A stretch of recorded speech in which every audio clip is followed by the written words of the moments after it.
And we're up on Rumble and YouTube and that. And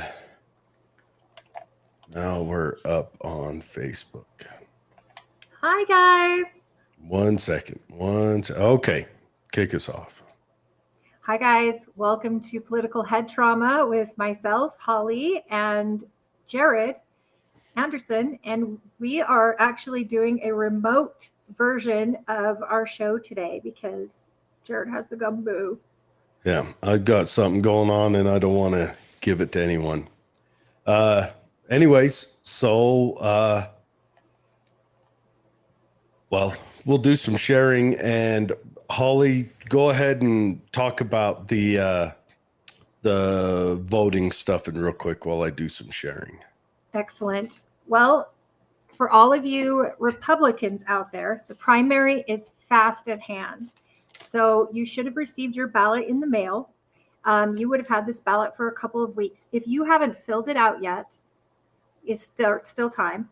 There are ballot pickup stations all around the county. So that includes Wendover, Tooele, Grantsville, Stansbury Park, Stockton. They're all over the county. Go to the county clerk's website and the locations are there if you don't know. And then you can drop them in the box before 8 p.m. on voting night, which is Tuesday night.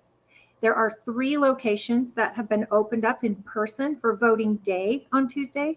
So you will have the Oker Mills Elementary, also at the Tooele County building, and the other one I believe is in Grantsville. So you can go look those up online as well. All the craziness for the party gets established after Tuesday. So we will actually be able to have our candidates and move forward. Jared and I's plan is to make sure that when we have my party's candidates, we will invite all the other parties to come on the show. We're going to hopefully get all the parties engaged and involved and actually just learn, what their platform is, what they want for Utah, what they want for the United States.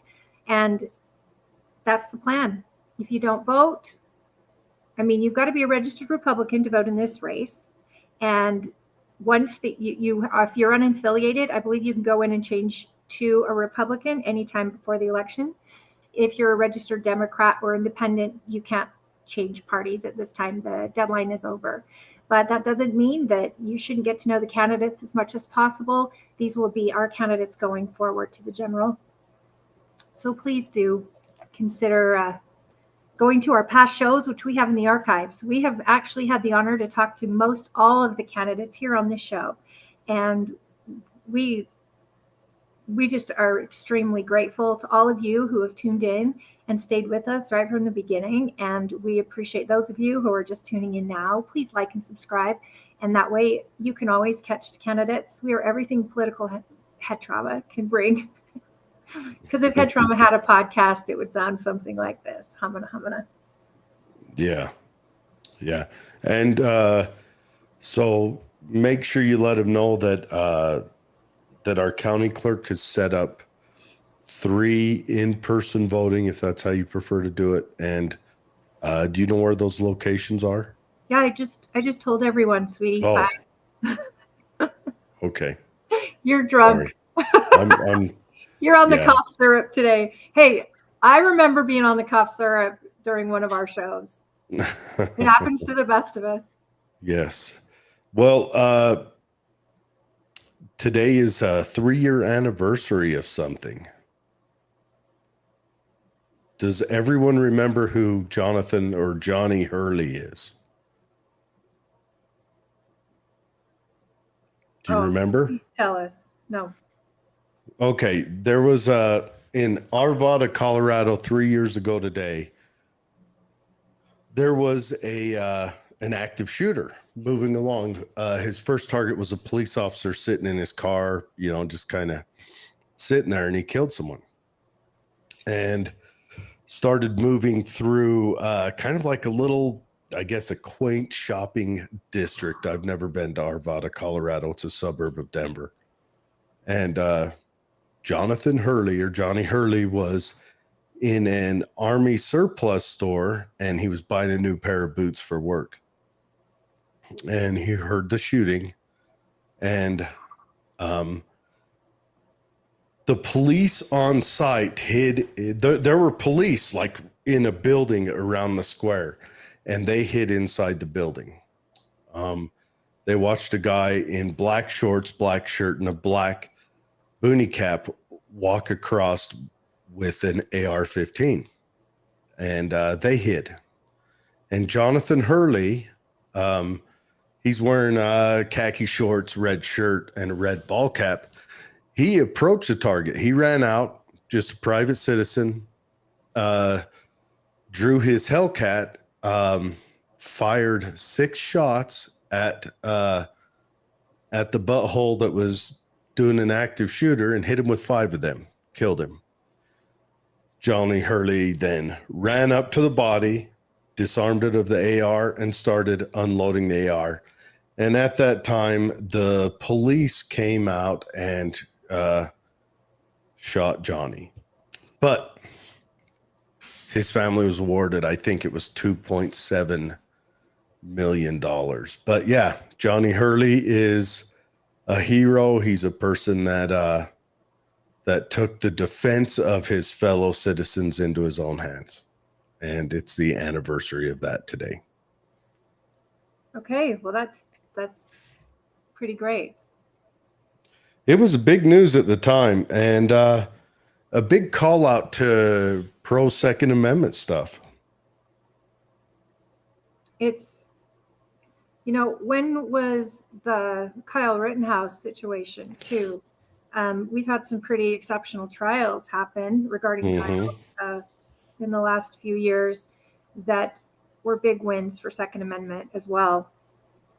And I hope we keep seeing them, because when those wins stop happening and those folks are demonized or sacrificed at the altar of ending the Second Amendment, our country's done. We don't have a first without the Second Amendment. Yeah. And speaking of, now Jonathan Hurley, he was a guy who attended lots of self-defense trainings. He would seek out friends who knew how to do stuff, and he would train himself and made himself a competent shooter. So I want to say that starting tomorrow, not starting tomorrow, but this weekend is defensive pistol course, concealed carry defensive pistol course. It's Saturday, Sunday. I'll be there. Mallory's the instructor. There'll be a whole bunch of us. Shield Maidens? Yes. Silence your phone real quick, Holly. We can hear your ticking. Copy. But there's still opening slots in the class. If anyone wants to attend, I'll just give you Mallory's phone number right now. I'm sure it's not too late. And if it is, she can yell at me later. Hey, and can I take this moment to share my experience? So how Jared and I got involved with the Shield Maidens is I had seen an ad for it and reached out to Mallory, and because I wanted to feel more comfortable carrying under constitutional carry. And I was a mom for so many years with little kids that I never carried around them because I didn't feel confident in my firearm abilities and making sure that I was safely storing my firearm, that I was attentive to my firearm. And even like, how do you end up protecting yourself with a firearm if you're not comfortable carrying it? So I reached out. Through text, she got me set up. I booked a class. I grabbed my 2 best friends, and I was on Jared's show the weekend prior to the class, and I was telling him about this exciting class I was going to take, and I challenged him to take it with me, not knowing that my dearest friend and cousin here is like the best shooter there is. He comes in and he's like, oh yeah, and he brings his gun, and I mean, he aced that class. He was so extraordinary that they ended up inviting him to be one of the trainers in the course, and for good reason. He is well deserved there. All the trainers. No, they did it because I've got a good sense of humor. That's probably not it. It's definitely it. And what's so cool about it is I left that 2-day course. I got 20 hours of training in light and dark scenarios. I got up close defense and a little further away defense. And number one, I got taught loops of how to speak, how to avoid ever having to use my firearm. That's the That biggest was part. the biggest part was this is the last resort, and here's how you can stop ever having to pull it. And I was so just absolutely amazed. And my friend Jessie, she took the course with us, and it was such a great friendship that came out with all those folks that were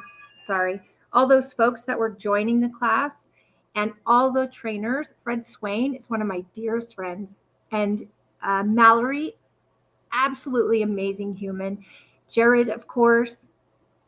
So anybody out there, and especially women, take this course, learn about your safety, how to avoid ever having to use a firearm, but how to have a firearm on you and how to feel confident when you do, because it was the best experience. And I plan on coming again. Fred invited me to come Sunday if I was able to, and just to come in and meet the team and just catch up and share my experience, and maybe shoot the Hellcat, because I love that Hellcat of yours. Yeah, the Hellcat. And that's what Johnny Hurley was carrying, a Hellcat. His was a Hellcat regular. Mine's a Pro. Just means mine has a longer handle. But if anyone's interested, there's still some slots open. Shoot a text to 801-228-7067. Chat with Mallory. Get online with it. Figure out, what all you need. Of course, you'll need a pistol. Actually, you can actually attend the course without a pistol. Right. We generally have extra pistols, extra holsters there. We enjoy having first-time shooters in the course, bringing them into the community and making them more confident and capable. And overall, we're all firm believers that the more people we have in our society that's armed, the safer our society is, especially in this day and time. But yeah. And right now we're seeing, if you ever watch YouTube videos where they're talking about robberies in progress that are stopped by a Second Amendment or concealed carry permit handler, it's day and night. You actually level the playing field. If someone comes at you that is a foot taller than you and just is meant to do you harm, it's so much better than being a sitting duck. And especially with the loops, I believe that's what they're called. Yeah. So Yeah, how to avoid the tape loop, how to avoid this confrontation from the beginning. And when you sense a threat, what to say, how to say it, what distance you should keep. The whole goal is to get yourself out of the danger, get your children out of the danger. And for me, that gave me so much more confidence. It wasn't about, hey, this is the Wild West, and here's what you're shooting at this person, It's not like that at all. No. It's all about giving you the confidence and the words to actually prevent death or a shooting. And yeah. And here in the state of Utah, we're lucky. The state believes in self-defense, and I would love to never hear about another young lady being assaulted ever again. I would much rather hear about how a potential, I don't want to say potential because that might leave a little too much gray area, how an attempted assaulter ended up having to visit the hospital or some other such brick building because of their infractions against young ladies. So I think the website is what? The website is defensesense.com. I'll pull it up real quick.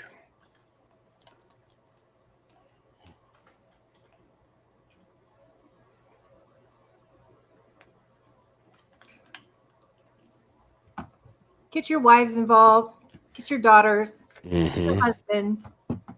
Uh, it is such a beautiful group of individuals who love freedom and who believe in a better community and a better society by having better individuals.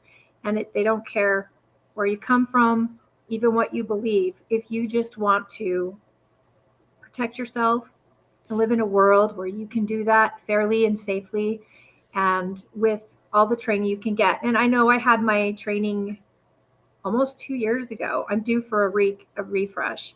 Yeah. And I will probably, once I get my health figured out, I probably will enroll in another class. And I hope that she continues to keep offering these because they are well worth it. They're worth your time. They're worth your money. They're certainly worth your peace of mind. Yeah. And you get the experience to, especially if you're a new shooter where you're there with a whole bunch of people with experience and they've got different firearms. You get a chance to shoot different pistols. You get a chance to kind of feel out what do you like? What would you like to carry? How would you like to carry it? Because, you got people that kidney carry, people that hip carry, people that appendix carry. You get to shave a lot of expense off of lessons that other people pay money for by buying stuff that doesn't work for them. So you go there, you gain a lot of experience. You gain a lot of pistol time. You can expect to shoot over 200 rounds of ammunition. That's just gonna happen. You shoot a lot. You also learn like how to reload, how to Mm-hmm. carry so that you have access to another magazine quickly. You learn all the steps and muscle memory for how to hold your firearm safely. In fact, most of the class, your finger's never on the trigger. You're learning how to protect or how to hold it safely because once it has to be on the trigger, that's when you have to take action. And until it's warrants it, your muscle memory is always off that trigger. That's another thing that I learned that I needed to work on. Yeah. Rooster, Fred, Mallory, Yep. There's Wes. yeah, Wes and Mallory run. They swap off. So this month is Mallory. Next month will be Wes, and then the instructors that go along with him. But yeah, it's if it's something you seek to do, or if you carry every day, it's good to take a refresher like this at least once a year just to make sure. Make sure there's not any new information or techniques that you may have missed since last time you took a class. One thing I love is right here locally in Tooele is Get Some, which is a indoor shooting range. Tuesday nights is ladies' night. So you can go in and shoot. And Jared, you've been so great to help me and my friends actually try out all the pistols that they had for concealed carry. And then, it was such a fun thing to figure out what is comfortable, what reloads, and all the different mechanics of each firearm and how it feels in the hand and how you do with it, what kind of sights it has. And then they sell firearms there. So if you do find something you love, I know that other places around the county also sell firearms. We are a well-armed county, that's for sure. And guys, this world and where we're at and what we're facing, the last thing you want to do is have to worry about the safety of your kids or yourself. We're in a different world now. I think this is just one more tool to add to your arsenal of individual ideals and protections. And the government gets out of your way. What happens if they can't be there to protect you? Not my favorite saying, but the most real is, when seconds matter, police are only minutes away. Yep. Well, not to mention, this open border, how many people who wish ill will on this nation and its populace has come through that southern border.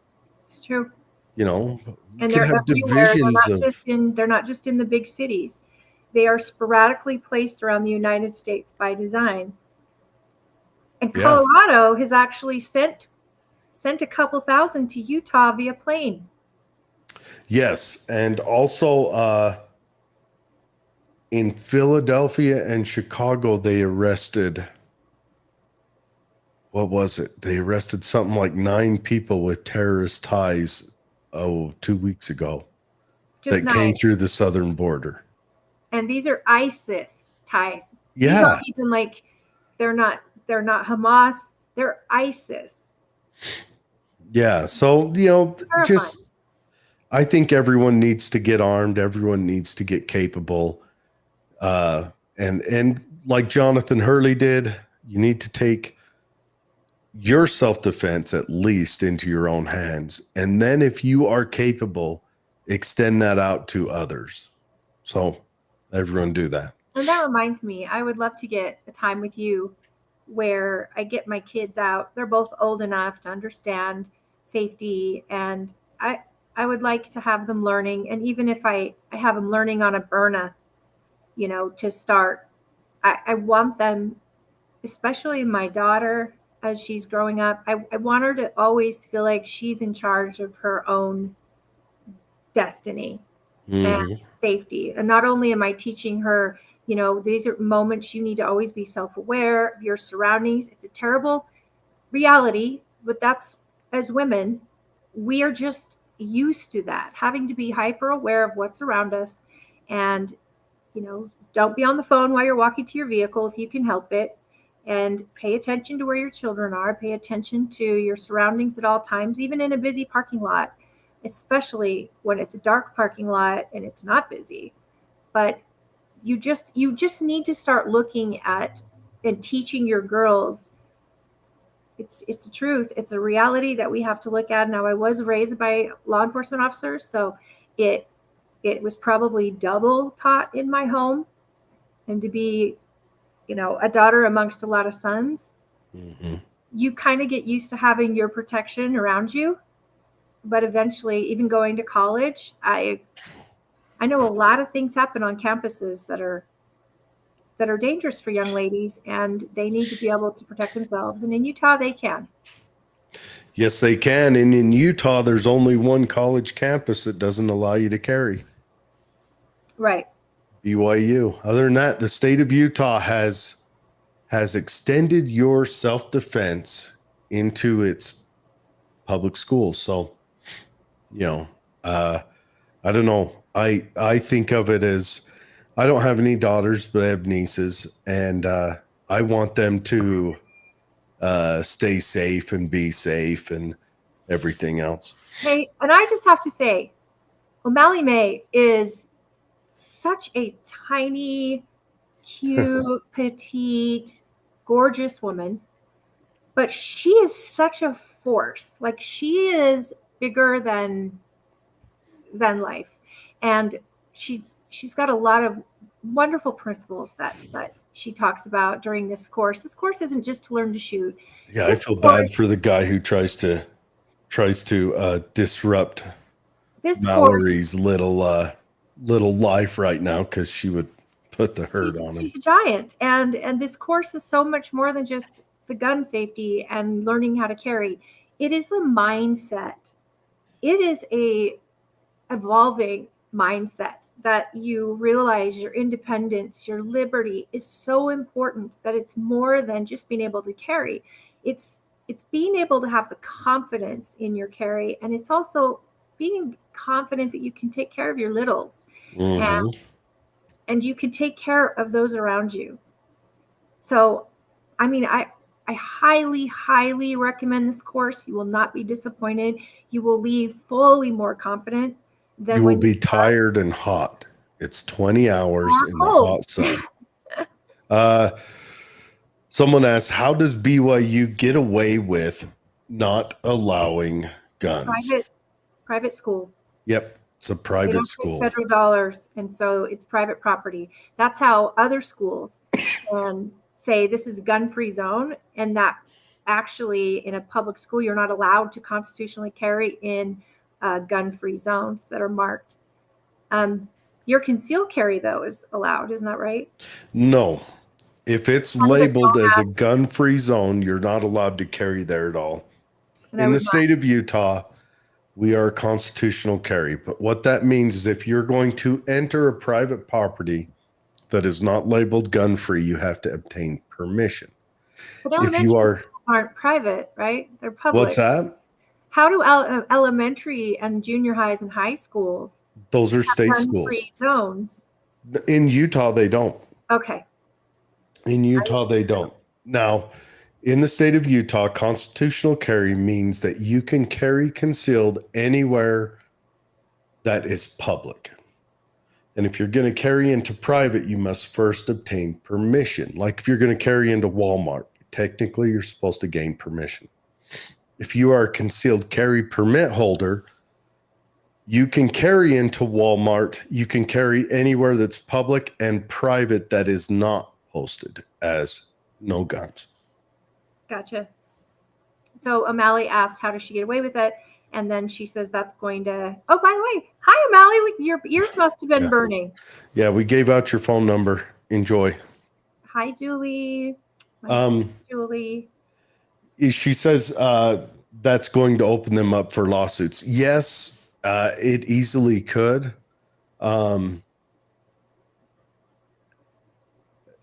It depends on, I mean, if a circumstance happens, it definitely could become a situation. But that hey, would be an interesting lawsuit to see. University of work its Utah way. was open to lawsuits when that young lady was killed on campus because they weren't doing enough to protect her. Yeah, she had called. That was that girl where the guy was. Yeah, she was from Washington, right? Yeah, and she had done everything right. She had followed police, to a T. And they actually, if you see the documentary or the Dateline episode, I'm not sure. Was her name Lauren something? I can't remember. I think her last name was Anderson, though. She would have been well to do if she'd had a firearm. Oh, yes. Well within her right to carry on the University of Utah campus. And they ended up doing a huge they ended up getting rid of their chief. They ended up putting a lot of officers because she had done everything right. And sometimes a protective order isn't worth the paper it's printed on. No. And look, the only time a protective order works is if the person the protective order is against isn't a total sleazy dirtbag. You're a psychopath. Yeah. So what happened with that is she reported to the police, and the police's policy was to treat it like, for lack of a better word, a high school lover's pat. Yeah. Where it should have been taken serious like a stalker situation. Because this guy had a history, and he was going by a false identity, but he had a history of sexual assault and prior situations with women, and he'd gone to prison. And so he was a bad character, but the police didn't know that. And the background check didn't investigate him to the length to know we're not just dealing with a boyfriend and girlfriend fight. Yeah. He was a stalker. He's a creepy stalker. Well, he's dead now. Yeah. Didn't he kill himself? Yeah, he unalived himself. Yes. We got to stay with YouTube standards, right? Is that how it goes? I think so. All right. But anyway, everyone give Mallory a call. There's still openings in the class. She's on the horn right now, and she might say, wait, it's too late. But you know what? We're doing it again anyway. But if you want to attend the class and you're anywhere close to Salt Lake or Tooele or Provo, you'd be able to make it there easy. The number's 801-228-7067. Okay, and, so I want to first, before we go on, her name was Lauren McCluskey. Lauren McCluskey. Yes. Okay. And she was murdered by her ex-boyfriend on the university campus. And it was probably the pinnacle of getting these kids to be able to carry, and really enforced it. He shot and killed her, unalived her, and then unalived himself after. And Mallory, since you're on, why don't you put your phone number in the comments for anybody who wants to reach out to you? Yes. Because we cannot stress that this class is worth every second. And if you don't seek this one, seek a class. If you're going to carry a firearm, seek some kind of training with it.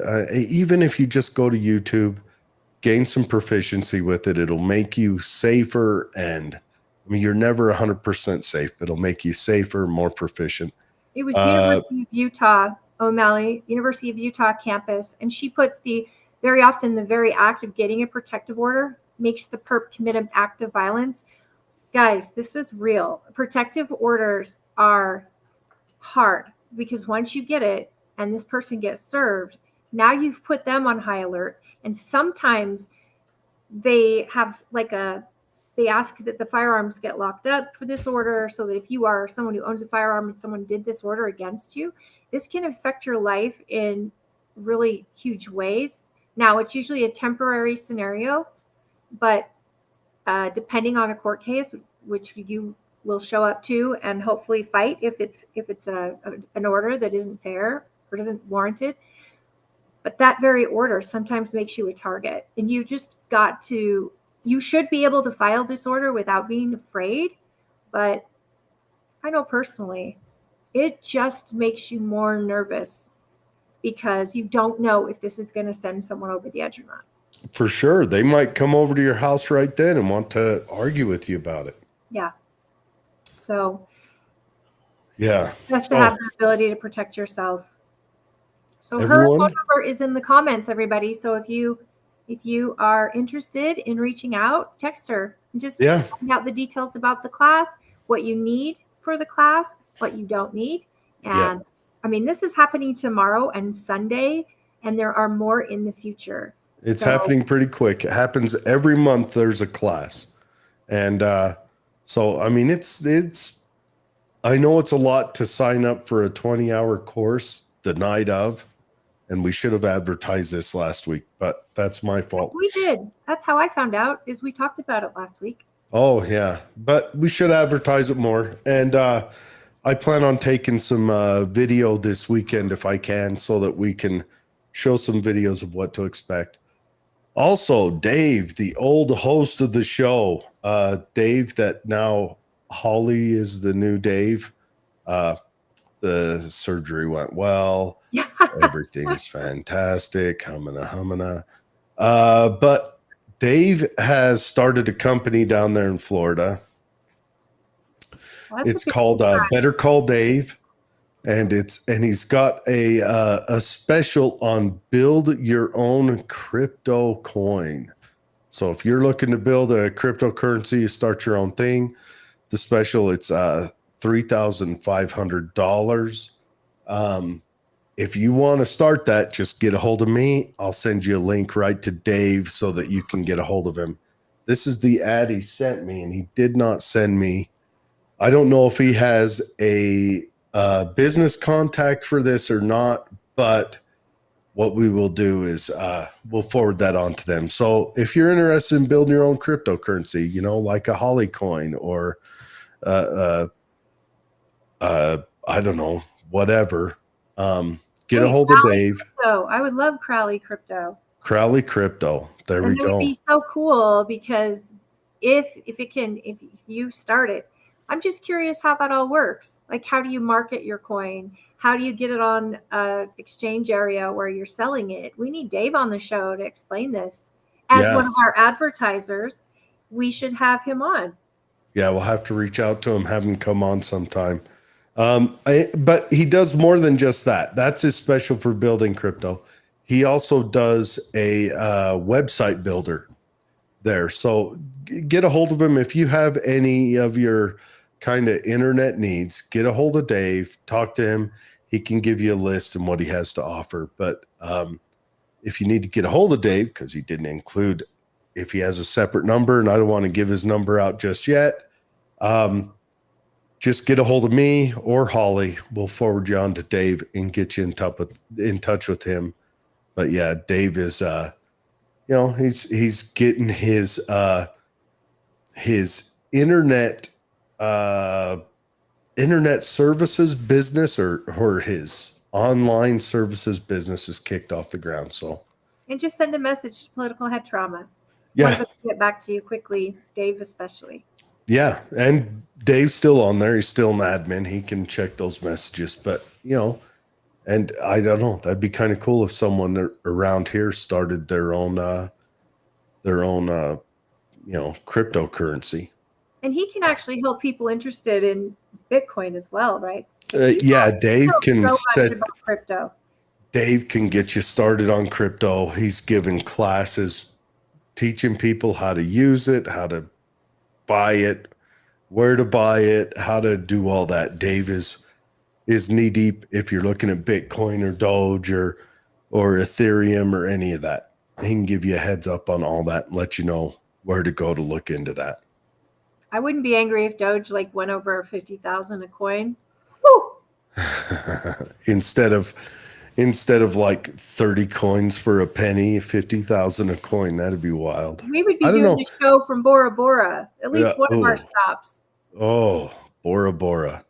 Don't worry, I'd bring you along. Hey, I'm up. I'm ready for that. I'll bring you and Katie along. Beach. We'll do it from a tiny little private little hub on top of the ocean. I can think of worse things in life. Oh, so today we've got a guest coming on. Let me pull up his name. I want to make sure I get it right. Wait, did you get our other guest? Did you get a reply from the AG's office? Nope, I haven't got a reply there yet. Okay, well, I'll reach out. Okay. If you sent a link, did you have the link sent? I sent the link to you. You'll probably have to send it on to him because he didn't have there wasn't an email included in there. And are you sharing the link you're referring to is the one that I'm on now? Yes. Copy. Yes. Sorry, I'm used to be on my game. Copy that. So we got Charlie. It's Tautuaa. It's a Polynesian name, but he's got a phonetics in there to help me out. Tautuaa. So we're excited to talk to him. He's running for governor. He should be jumping on here in just a minute. That'll be a good one. We'll chat with him.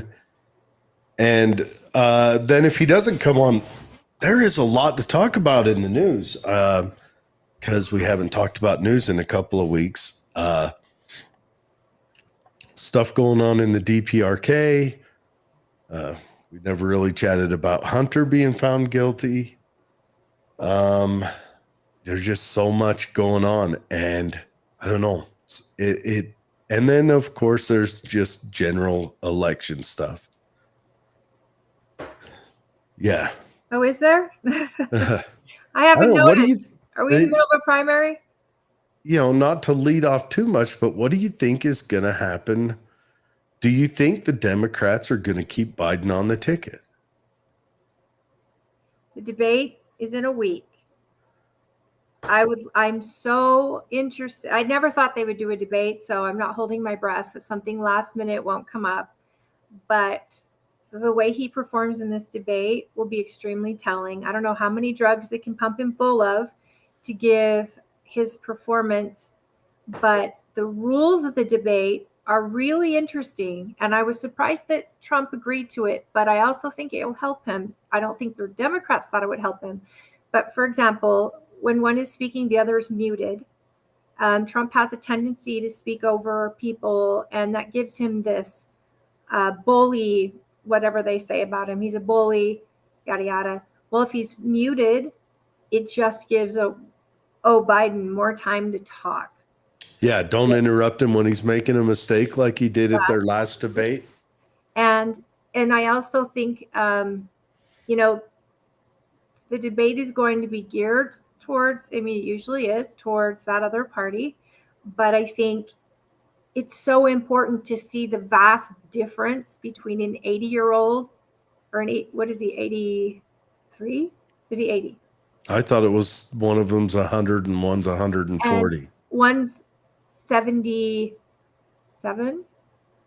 So 76, Trump is 76, 77. They're not that far apart in age. No. But their mental capacity is so obviously different. I'm excited the debate will at least show that. And they're not going to be able to say it's a deep fake like the media is saying right now, what you saw with Biden over the weekend, that's all deep fake. It's like they're telling you it's not happening. What you see is not real. And it takes me back to 1984, the book, where they will tell you not to believe anything you see right in front of your eyes. And it's all by design. They're telling you it's not real. Oh, well, he went over and talked to the guy on the parachute. For those of you that don't know, during the summit, and he was supposed to be doing a photo op, but he wanders over to talk to a guy that had just parachuted in or something. And the press is telling you he was going to talk to that guy. Well, okay, why did he wander? And it was right before they were all doing their photo shoot, and they had to go gather him and then move towards him to do the photo shoot. It's laughable at this point. Yeah. Why are you telling us what we are seeing for ourselves is not really happening? Look, it's how do I put this? Delicately. They're really trying to tell us that what we are not seeing, or that what we are seeing is not real. And it's going on. It's fantastic. We're in the greatest timeline. Never before have you been able to see a U.S. president mumble so much on live TV. And imagine if he did the live shows as much as Trump did. What am I trying to say? The press conferences. Yeah, the press conferences as much as Trump did. Imagine what that would look like. As many as Trump has done. No, but imagine, because Trump was on one at least once a week. Oh, he was almost once a day. They would shovel Trump script. He wasn't reading the teleprompter. He didn't care. He would just go out there and talk about what happened. Biden might get on one every, 3 or 4 months, and they're always a mumble fest, especially at the end. Oh, yeah. And he has to be walked off every single stage. People, every single stage. And I think we're watching elderly abuse in real time. This feels so wrong to me. Obama went from the president to an elder care person. Did you see that where Obama took him by the arm and guided him? And then the back of the back, and then his arm, and was guiding him off the stage. Oh. It would be laughable if it wasn't so sad. It's just gotten sad, and the fact they're telling you what you're seeing isn't real. Yeah. You have to, okay, it's not real, then show me the original. Show me. They don't have any originals to show you to prove that this wasn't a deep fake. It's so ridiculous. It's 1984. They're doing it in lockstep. Which he wrote that book in 1944? Yeah, 40 something. And he could have no idea what technology would look like in 80 years. And in the 80s, when they came out, and people were, again, they've talked about it quite a bit, but in the 80s, when they're like, 1984 is coming. In the 80s, we didn't have an idea of what technology would look like. No, we didn't. It's just like Atlas Shrugged. When Yeah. that was written, it was so many years ago. And yet the relevancy to today's world is incredible. And if you haven't read 1984 or Atlas Shrugged, I would read it. I don't know. I think it's more Demolition Man, where they want to have everything like safety barriers all around you, and everyone's kind of, I don't know. Have you seen Demolition Man? Years and years ago. Yeah. It's all the main guy tries building this safety, super safe world where there's no threats to your life, and Taco Bell is the only restaurant out there. Well, it's Idiocracy. You seen that? Now that is where it's at. Yeah. That is the one. Guys, if you haven't seen Idiocracy, it's kind of a big kid show. What's his Go name? watch Littles. President Mountain Dew, Chimichanga Camacho, I think. Yeah, something like that. Yeah. But just watch that show. I think you can get it on Amazon for $3 or something. I think you can watch it on YouTube for free right now. It was meant to be a comedy, which has Uh-huh. now come full circle to where it's more like a documentary. What our future is headed towards. Yeah. 100%. Yeah. And then, but we've got more to talk about after we're done talking with Charlie, because I think Biden's ineptness is leading into a lot of world problems that they just keep popping up. Every week there's a new country popping off and doing something crazy. You know, Not true. I don't know. I mean, you heard about what the DPRK was doing, didn't you? No, what's the DPRK? North Korea. Okay, why didn't we just say that then? Oh. Why do you got to be fancy? Because I like the way they call themselves. The Republic? The Republic? The Democratic People's Republic of North Korea. And they're literally a empire of sycophants built on one family. And they call them the Democratic People's Republic. How about the Republic of Iraq? Remember what the USSR was? Everybody uses the word republic. Well, republic can mean that. Republic, actually, technically, those are all republics because they're representative people from the public. But Banana Republic. North Korea calls itself a democrat. They're anointed. They're not elected. They're not only that, you're born into it. It's hereditary in Korea. At one time, that was a big argument they had in Korea when Kim Il-sung was dying about whether it'd be hereditary, and it went right to it. But he had started grooming Kim Jong-il to take over before he died. He made it that way. Yep. Almost tore Korea, but almost tore the DPRK apart. Oh, it's horrible. What? That they almost tore it apart. I know. I know. It's crazy. Between North and South Korea, because you got to talk about that. The difference? No, the argument with North Korea is flying balloons of waste into South Korea. Yeah, they were filling up. Because South Korea was doing dumps of little USB cards that had K-pop music. Yep. And soap operas. Information. And yeah, they were trying to get it to the people. And North Korea said, that's an act of war. And we're retaliating, and we're only going to get worse if you don't stop it. So they've sent hundreds and hundreds of pounds of garbage and feces over the border in balloons onto South Korea. You guys, you can't make this stuff up. This is when crazy. I was there in the 90s, I used to like to go wander around the countryside and pick up the dropped leaflets. North Korea would drop leaflets. They were usually about the size of a playing card that had a cartoon on it and writing in Korean.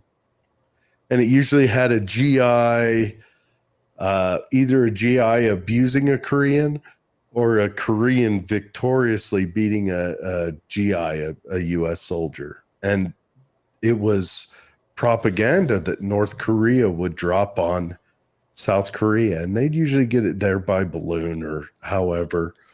And I used to like to wander around and collect them. I thought they were pretty cool. I lost them all in a move after I'd gotten out of the Army, but I wish I still had those. Those were cool. True.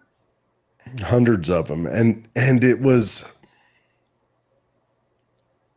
you could tell how far behind technologically they were by just those leaflets. They were like, I don't know, you could tell they were made with Vietnam era technology when it was the 90s and we had computers and word processors. Yeah, we're in a different world, and we've so rapidly gone from 0 to 60 in the technology realm that it's scary, it's amazing. It's made our times and things easy, but it's also made us weaker, I think. Oh, yeah, for sure. Information age, and yet we don't know so much. Well, we'll get into this after he comes on, because boy, this is a deep conversation. But yeah, they talk about there's two things that you can see from space. You can see Israel's stark contrast with its surrounding countries because Israel irrigates. And you can see the border between North and South Korea. And they're like, you can actually physically see those at night, the border, because South Korea is all lit up and has electricity, and North Korea is dark. And you can see the same difference between North Korea and China. And that just tells you that it's, granted, North Korea had a couple natural disasters that set them back, but a sycophantic communism just can't survive. It just cannot. It doesn't offer human flourishing. And that's why they just live like that. They just starve. They eat second harvest. You know what second harvest is? No. I don't want to be the one to tell you then. Thank you. It's really gross. Okay. Well, But yeah. Is our guest here yet? Nope, not yet. As soon as he gets here, I'll pull him on. Running for governor. Yeah. And then I'm excited to talk about the libertarian that's running for governor. I'll be reaching out to him in a week. That'll be interesting. Although the Libertarian Party, what are they doing? This Chase Oliver, he's really made a split. I'm telling you, Chase Oliver, he may as well be running for Donald Trump, running to get Donald Trump elected. He's actually running, but he's running negatively against Trump. Yeah, but he'll help Trump. Driving votes to go to, to actually hurt, would actually end up hurting the Democrats. Yeah, the votes he peels away. The libertarians. I don't know. I wonder if Angela McArdle is playing 3D chess. Right? Sure. Definitely. Oh, everybody is right now, right? She's the head of the Libertarian Party. She's a Libertarian chair. And she's the one who got Donald Trump to give the speech at the convention. So I don't know, maybe. All right, Charlie's here right now. We're going to try to pull him in. Charlie, can you hear us? Oh, and he jumped right back out. I think you pronounced that Tautuaa.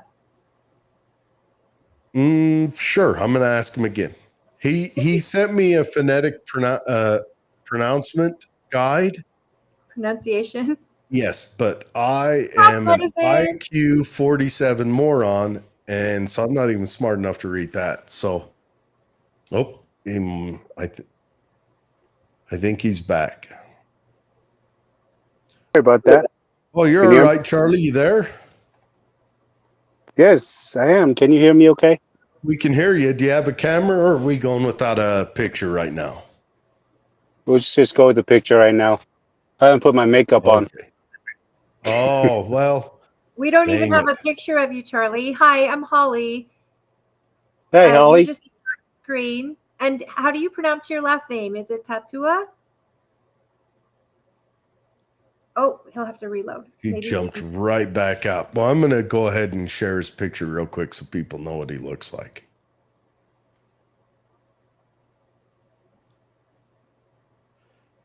All right, and he's back in again. Maybe. We'll see.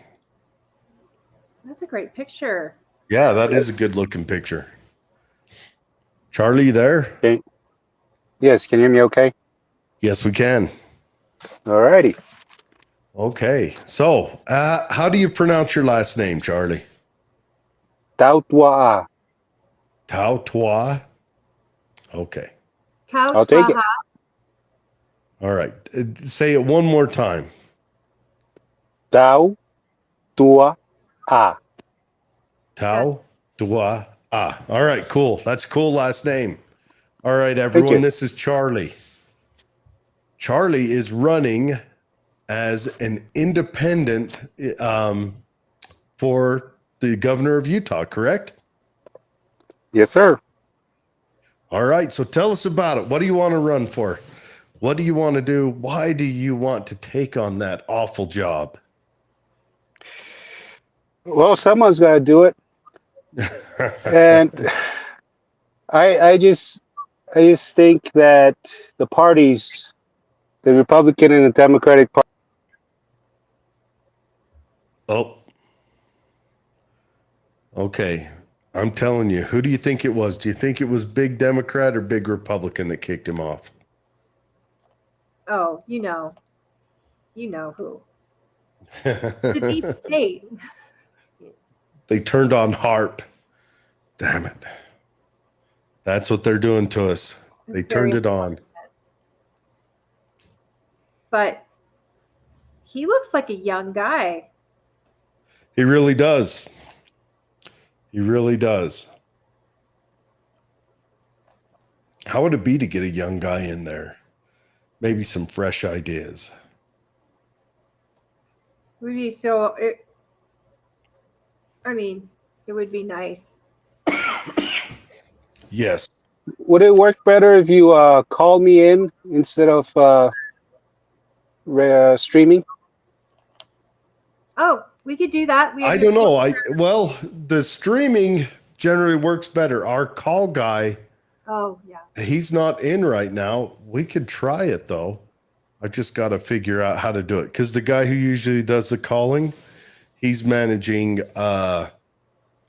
somebody else's campaign for senator, I think. So he's been missing. He's disappeared on us. But we could try that. What do you want to do? Put your phone up against the mic, give it its own mic. Well, I've also got Bluetooth here. Well, sorry guys who are paying attention Yes. at home.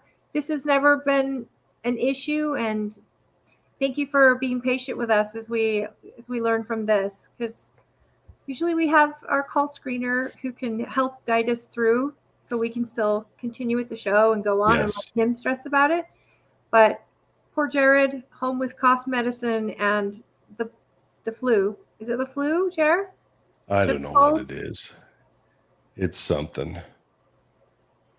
I am, let me sharing your screen with us.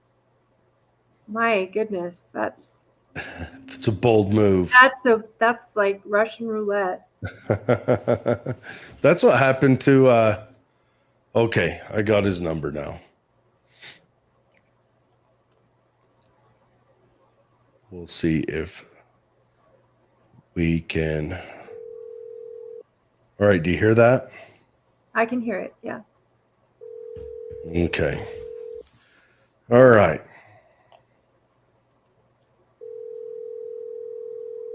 And I just found that when I looked up the Tooele County Clerk, it used to be TooeleCounty.org. They have just changed their website to TooeleCounty.gov. And it's probably the worst timing ever. County Clerk knows that. I'm sharing the link on the Tooele County GOP pages. But if you have any questions about polling locations or box locations, where the drop boxes are, or just times and postmarks and how you get your ballots in, go to tooeleco.gov. All right. That info. Charlie, can you hear us? Yes, sir, I can, and I hope this one works better. Okay. This might work better. Does everyone hear it all right? Do you hear it all right, Holly? It's a little bit quiet. Can you get it close to? Yeah, try that out now. All right, Charlie, go ahead and tell us why you want to run. So I only moved into the U.S. around 2008, and I've watched as the Republican Party and the Democratic Party fought over who runs the state better. And I feel like it's time to hand it back over to the people, because these two parties are causing more damage than they are any good. And I've even served in the military and in law enforcement, and I've watched as those who follow orders for a living, are being torn apart by people who don't know how to live the military lifestyle or law enforcement lifestyle. So more or less, I joined to help out my brothers and sisters in arms get a better leader up there who understands what they're going through at the ground level of what makes America great. I agree. So, where was you in the military? Thank you for your service in both, sir. Yeah. Thank you for paying your taxes. So, where was you in the military? Sorry, can you repeat that? Where were you in the military? Mostly stationed around Utah, up in Fort Douglas, battalion up in Fort Douglas, and then down in a company level down in Provo. What unit? 96 or? 96 and 1991. Okay. All right. And then you're also in law enforcement? Yes, sir. Okay. All right. So, what are some of the things you would like to do? You get elected governor. What are some of the changes you want to make? In regards to just everything, kind of your biggest points you'd like to change. two of the biggest points I would like to change is making every hospital a VA hospital, accessible to veterans, law enforcement who go through hard times, dark times, that they don't have to call the VA office to talk to someone. They can walk into any hospital nearby their house, despite the cost, the distance. They can walk in there and receive the help they get and reduce the number of suicide in our service members. Well, that's outstanding. That is a thing. good idea. I like that. The other thing I wanted to change about Utah is reduce the influence of religion in our government. I'm not talking about taking God out of our government. I'm talking about reducing the influence of religion in the freedom of the people. How would you go about doing that? Stop implementing laws that respects the Mormon faith Okay, so for example, we have a lot of fighting on what can happen or cannot happen over public facilities. In schools, you can't have the Bible. You can have the Bible. What I want to implement is any public facilities, including schools, hospitals, post office, we will remain neutral. Yes, we all believe in a God, but you do not bring out your pride or your Mormonism or your Catholicism. You don't hang up a cross, a Book of Mormon. The government is to remain neutral in order to respect both religious and non-religious people here in Utah. I like that. I am not a religious person myself. I do think that it would be, well, right now there's an argument going on. They just argued to hang the 10 Commandments in schools. I saw a teacher friend of mine post about it, and it started an argument on Facebook about it. I wonder the intricacies of how do you implement something like that? Well, there's See, we courtrooms don't- all over the country that have 10 Commandments in many courtrooms still, because they used to be just, I mean, what are they? They're essentially good moral codes to live by, and they Well, don't 7 of them are. particular. They are. They are good moral codes, but not everyone lives by them. We're not all Christians. Right, but We you can't- shouldn't kill, you shouldn't steal, you shouldn't. I mean, these are just basically our laws. It's Here's an example. Okay? The Pledge of Allegiance. It mentions God. It mentions God, but it doesn't say the God that gave the 10 Commandments. If I'm Hinduism, I don't believe in that God. If I'm a Muslim, I don't believe in that God. I have my own standards of belief. So if we bring the Pledge of Allegiance back into our schools, our government offices, it's not dictating which God that you are under. It's just saying one nation under God. You guys want to hear an interesting fact? The Pledge of Allegiance was written in, I want to say 1903, if I remember off the top of my head. And it didn't mention God. God didn't get added until 52 or 57 under Dwight D. Eisenhower during the Cold War. So I think you could go back to the original one and just leave God out.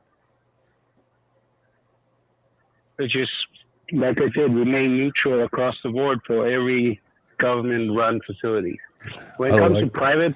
private sectors, like private schools, private buildings, private hospital, whatever, you can do whatever you want.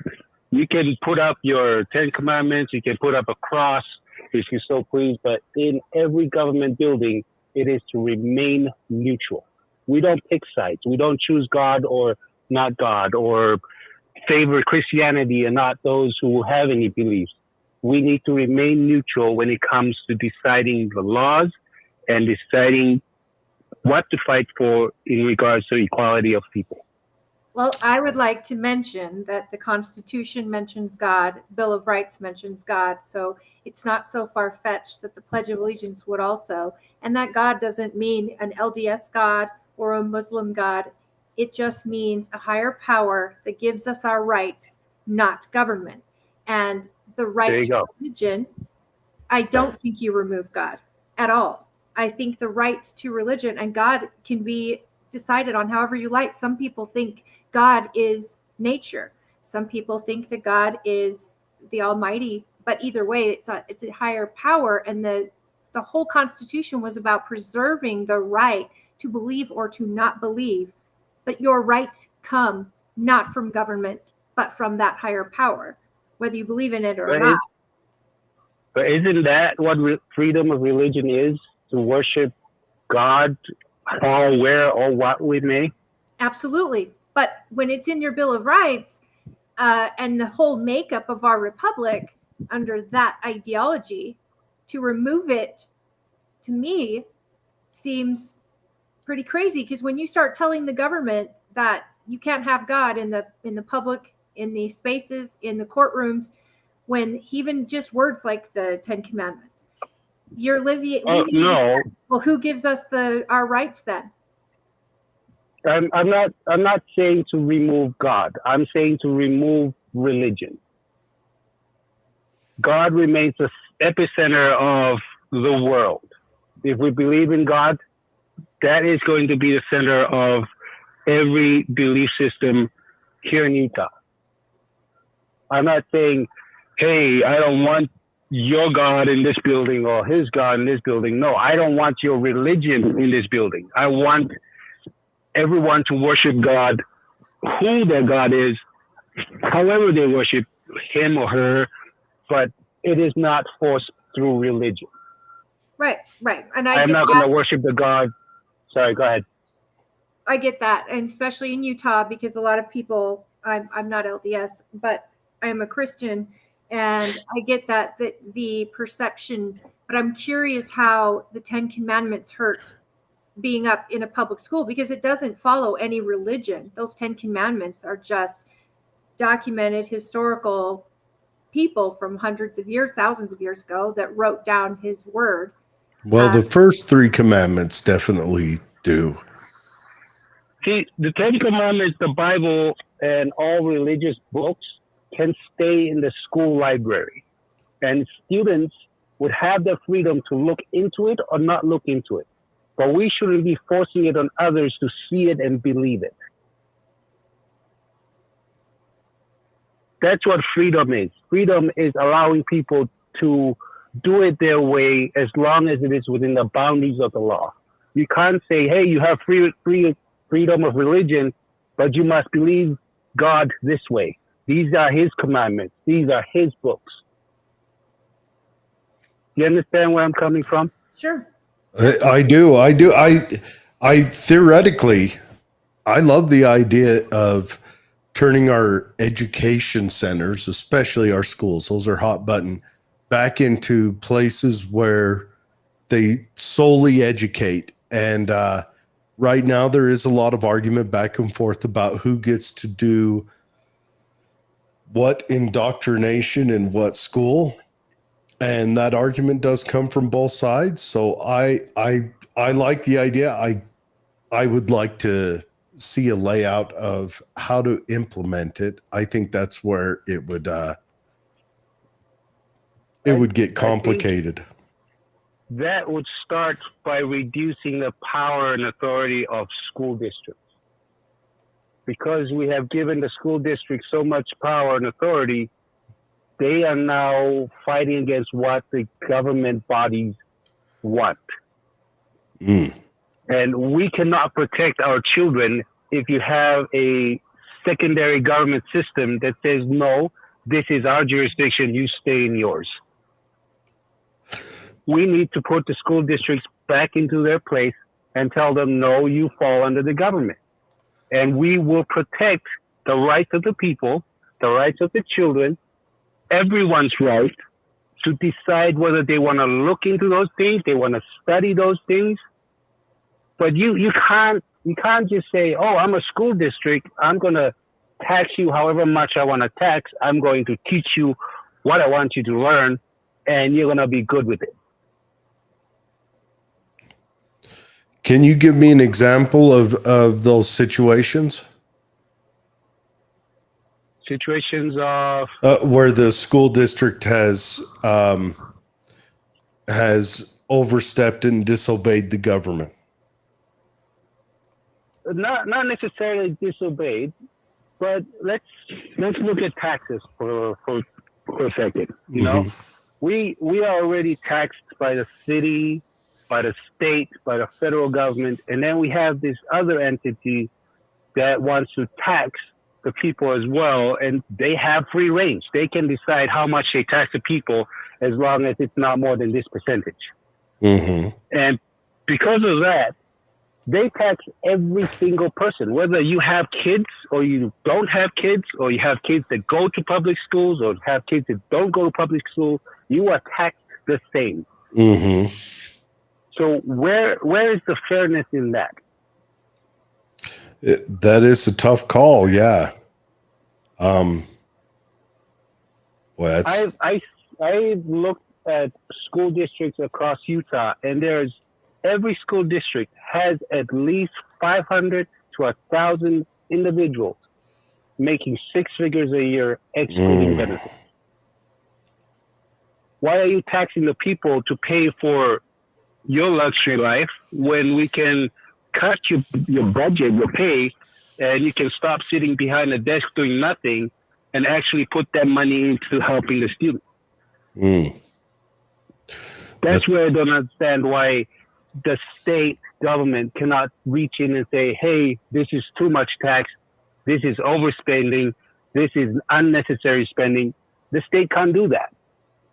They can't do that without the school districts fighting back. Yeah. Yeah. Okay. I see where you're coming now.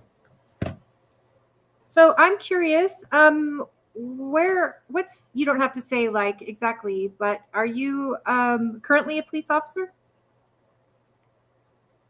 Am I currently a police officer? Uh-huh.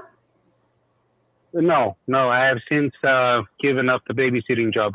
Or my babysitting job. My father was involved with the FOP for many years before he passed away. And so my heart is especially close to law enforcement. My dad did 40 years. My brother currently is in law enforcement. And it is not an easy job, especially now. And Utah is probably one of the best states to be a law enforcement officer in. I think we have a great community. A lot of people are good to our officers. And, you know, it's a little bit different than, say, the East Coast. But I'm curious if you see an opportunity of where the state can be better at treating our law enforcement officers, either with their retirement or with current pay, or maybe with, I don't know, safety measures and stuff that they need. Do you see anything there? Yes. So when I was in law enforcement, I saw a lot of old blood.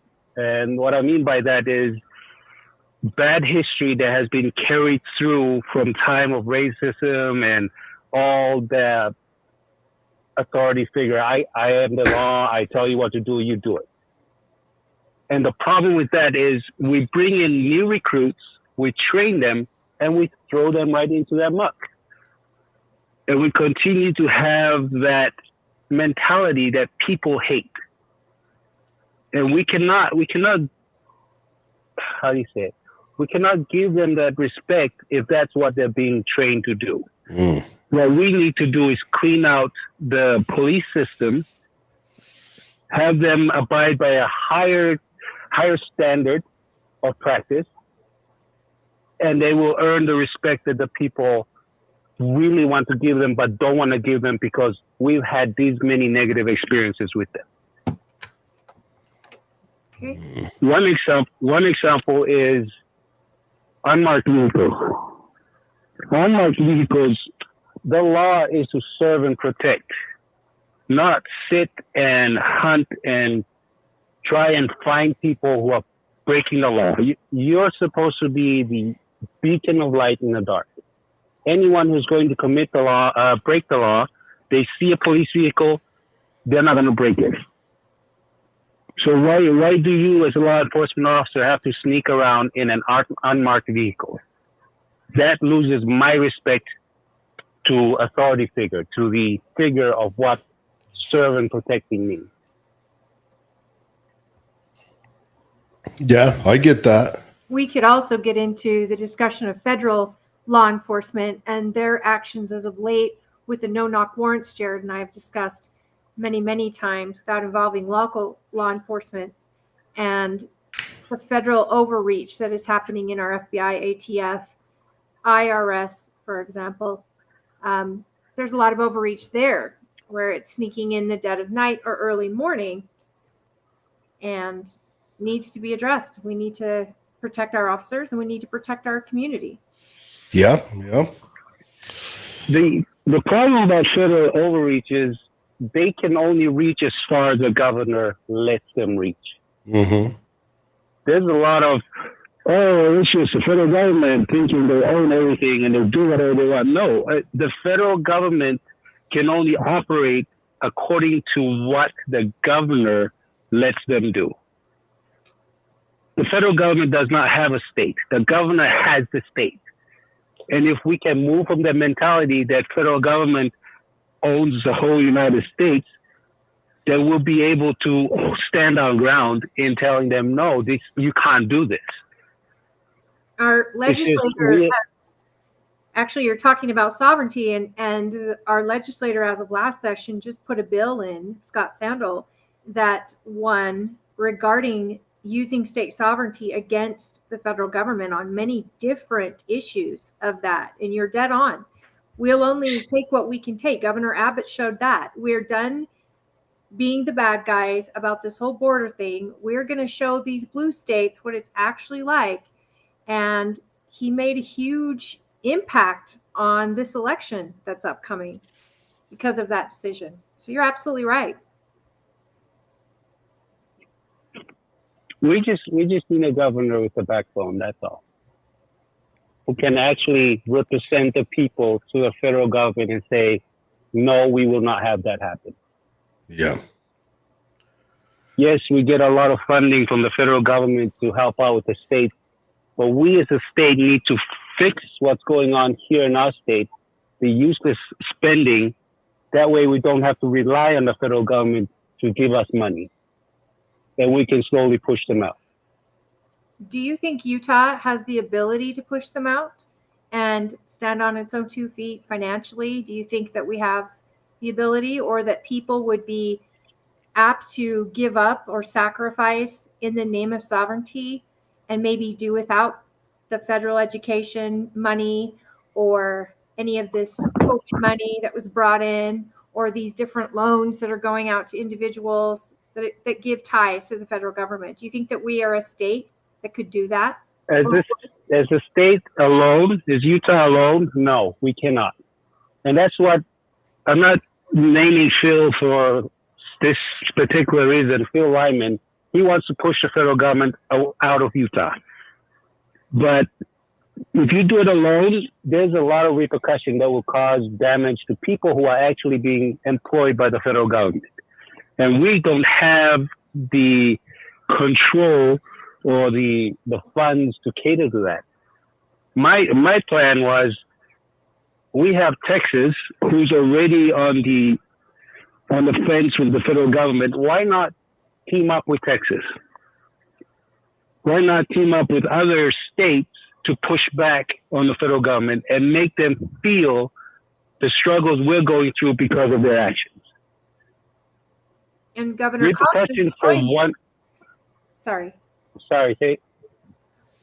Governor Cox this year has actually shown that by going to the border and standing with Abbott and vowing to take on at least immigration and make sure that it is documented that Utah is not a what do they call it, sanctuary state, sovereign sanctuary state. Yeah, so I'm curious if I mean, is that just a start, or do we need to just become sovereign with other states? Like, how do you see that working? We already kind of support Texas, at least publicly. The big problem is that we're depending on work with other states. We can become what the federal government is without the needing of the federal government. Personally, I feel like should have not gone down to the border. They should have given Governor Abbott that trust to handle the borders. He has no reason to be down there whatsoever. He has no reason to send troops or law enforcement down to Abbott. If I were the governor, I would have said, hey, what do you need help with financially? What do you need help with that we can build the border? Do you want us to ship down containers of barbed wire fence? That's how you show support. Not showing up and walking around and go, oh, yeah, that's true. And you come back to your own state and you can't do anything from here. That $500,000 he spent on his personal home security, that could have gone down to the south. Governor Abbott could have used that to provide meals for his National Guards for the hard work they've done. That's how you support someone who knows what they're doing. And I think Governor Abbott already knows what he's doing. He doesn't need another governor to come down there and tell him, oh, we should do it this way or we should do it that way. Okay, and Melly May says Abbott and Cox put on a nice show, but that's all it was. This is one of our commenters. And it's easy to publicly say, I don't like that, and continue to do nothing to stop that. And David Weiss says, if you don't force them to pay for their own tickets back to Mexico, then I have to pay it as a tax slave. So these are just comments coming in during our interview here. And she mentions, is Cox turning back the buses from Colorado? No, he's sending the immigrants back that are flying in. No, and that's it. A lot of them are getting sent by other governors to our state and by airplane, so they're not getting even bussed in. And our state is starting to feel the repercussions.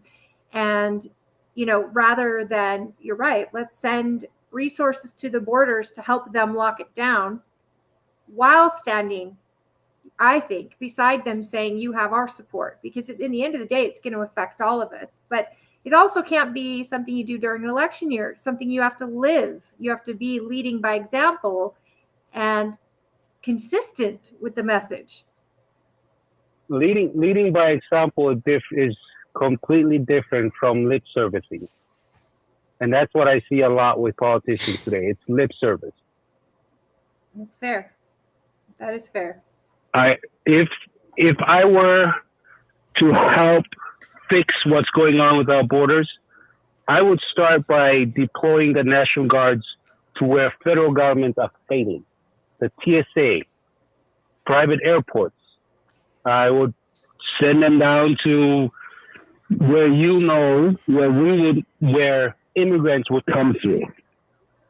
Because we already know that the federal government won't do anything. The governor has that authority, that power to say, hey, National Guards, we're going to activate you. It's time to defend our borders.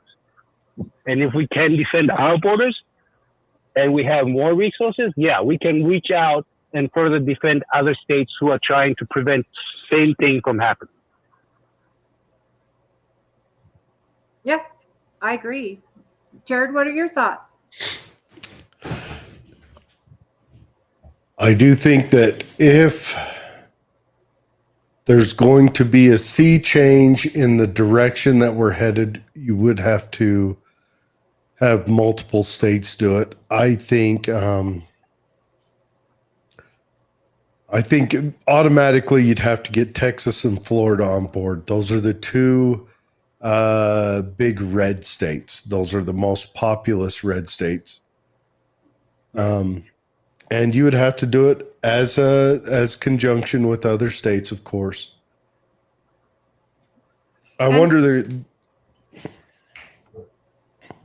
Sorry. Everyone knows I'm a big 10th Amendment guy.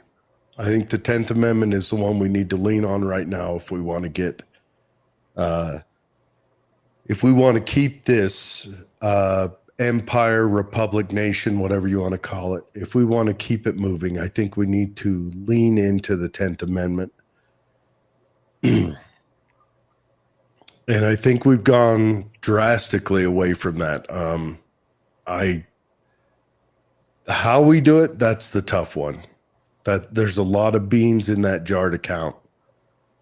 Well, I've always said that if we had 50 governors like DeSantis or Kristi Noem, the way they run their states, the federal government would be obsolete.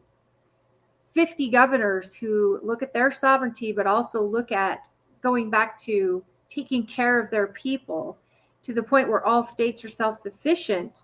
The federal government doesn't have the power they have right now. But you have to give up a lot. Like, you have to give up a lot. Yeah. And that's where we need to start with here. We need to start here in Utah, fix things up, have control of the finances, the people's tax, and we will be able to move out from there. We can't turn around and attack the federal government right now and then cause more damage than we could handle. Yeah. David Weiss asks, do you know how much it costs to activate the National Guard? Anyone? That's a good question, but it differs. It differs every day. I don't know what the current increase are in the enlistment, but yeah, I don't know what's going on out there in the Middle East, out in Ukraine, to know what the governor currently has in store in regard to deploying National Guards. Because I know we've had 2 or 3 units that's already activated and still out there. I think the biggest thing that a state could do would be, as far as like the migrant crisis, would be for a state to shut off any state funding in support of that. Yep. The state's not going to put forward into housing them, feeding them, clothing them. And that would drive the migrants. And I know it sounds cruel in the onset, but if every state did that, the migrants wouldn't be coming over here in such dire circumstances. They would be finding the way to, if they must leave their nation, to leave their nation, either declaring it there in their nation or the first safe place. But right now, a lot of them are coming over here for economic reasons. They're signing up with the cartels. It's empowering the cartels. The cartels are going to conquer Mexico because of this empowerment. It's empowering our federal government. And our federal government is actually taking better care of these migrants than they are our veterans, which absolutely be unheard of in the United States of America. See, that's the thing about the federal government acting on its own. The state of Utah, the government of Utah needs to put Utah first. Mm-hmm. And we can do that by starting out with I put it on my campaign page, but buying homes. You have to have a Utah driver's license in order to be able to buy a home. It's putting Utahns first. It's not because you need a driver's license. It's putting Utah citizens first. Should be for cars. If you don't have a driver's license, oops, you probably going to be waiting in the back of the line till we have our Utah citizens taken care of before we get to you. In the car industry right now, many car sales every single day, I have first-hand knowledge, are made by immigrants who don't even have Utah driver's licenses or jobs, but they have money coming in from the federal government and loans that is allowing them to buy brand new vehicles, where most Utahns right now can't even afford barely a used vehicle. And the market that's purchasing right now are based on need of a vehicle, not desire. They're not buying their dream vehicle. They're buying whatever can get them from A to B for their jobs. And those immigrants can live in their vehicles, but a house is a necessity. And we need to put Utah first in buying homes. These 30,000 odd homes that Cox is building and requiring the cities to build, there's no point in building them for the citizens if people with money will just come and take it away. Immigrants who are being paid by federal government will come and put the money down, and Utahns are just sitting there going, well, we don't have the money. Well, what about other states? Californians are coming in and doing the same thing. Exactly why you need a Utah driver's license to prove that you're a Utah citizen, and you will get the first pick at buying the house. We need to put Utah first. That's kind of where they're going with the election this year. America first, and Utah or other states looking inward, and state sovereignty first. And that mentality is getting more and more popular because it's a real problem. And you're absolutely right that so many Utahns who are lifelong children of ours can't even buy homes. Never probably will, not at the rate we're going. Never be able to buy a house at the rate we're going. And yet they're competing with outside entities that are coming in money rich, either from selling their house in another state that was way overpriced, or having a guaranteed paycheck from the federal government on taxpayer dollars and being credit rich right out of the gate. They're coming in with a high credit score and no job, no history, no past, nothing to base it on other than federal government's promise. And you're right, that's totally going to kill states, especially their sovereignty, because it makes us absolutely in need of the federal government and their money. And we have to follow their rules and the strings attached to that money. And once immigrants or migrants coming over from other states see that we will not put them first, they will either learn to become a Utah citizen or leave and find a different state that they can buy whatever they want and put other people down in those states. But do not do that here in Utah. That's a tough one because they'll claim discrimination. That's not, well, you're in someone else's house. You don't go into someone else's house and tell them how to live their rules and how to tell their children how to live their lives. You go into someone else's house, you live by their law. And I don't disagree with you. But there is a discrimination aspect that they are going to call out. And if it's not race, it's going to be xenophobic or whatever, that you're not letting someone migrating into your state. So I don't know that our current government would risk it. So it would take bold action, both not just by the governor, but your whole legislator would have to be pretty bold on this. Right. And if with legislators, if you don't have the balls to stand up for your people, for your citizens, for those who voted for you, then you should not be a legislator. Because we are elected by the people to stand for the people. We're not elected by the people to stand for someone else, because it's discrimination, because of this and because of that. No, you're elected by the people, by the citizens of this state to stand up and be a voice for them, not for others, for them.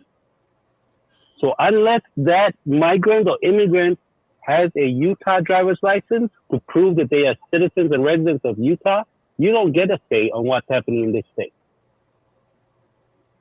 I mean, I don't hate this at all. No, You're speaking my language. not at all.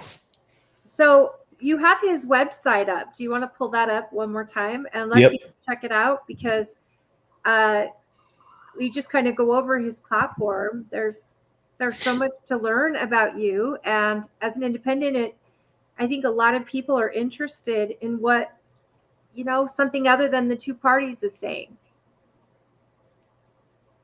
I told my running mate that we're both Republicans deciding to run unaffiliated, and this state will remain a red state, but we need to stop playing tug of war with the people. These two parties need to stop playing tug of war, find some common ground, and serve the people. We are not running the governors of the Republican parties or running the governors of the Democratic Party. We're running the governors of the people of Utah. And we need to know that. All this agenda, this party affiliation needs to drop out the window when you take on the role as governor, because you're serving the people, not the party. Nice. I like it.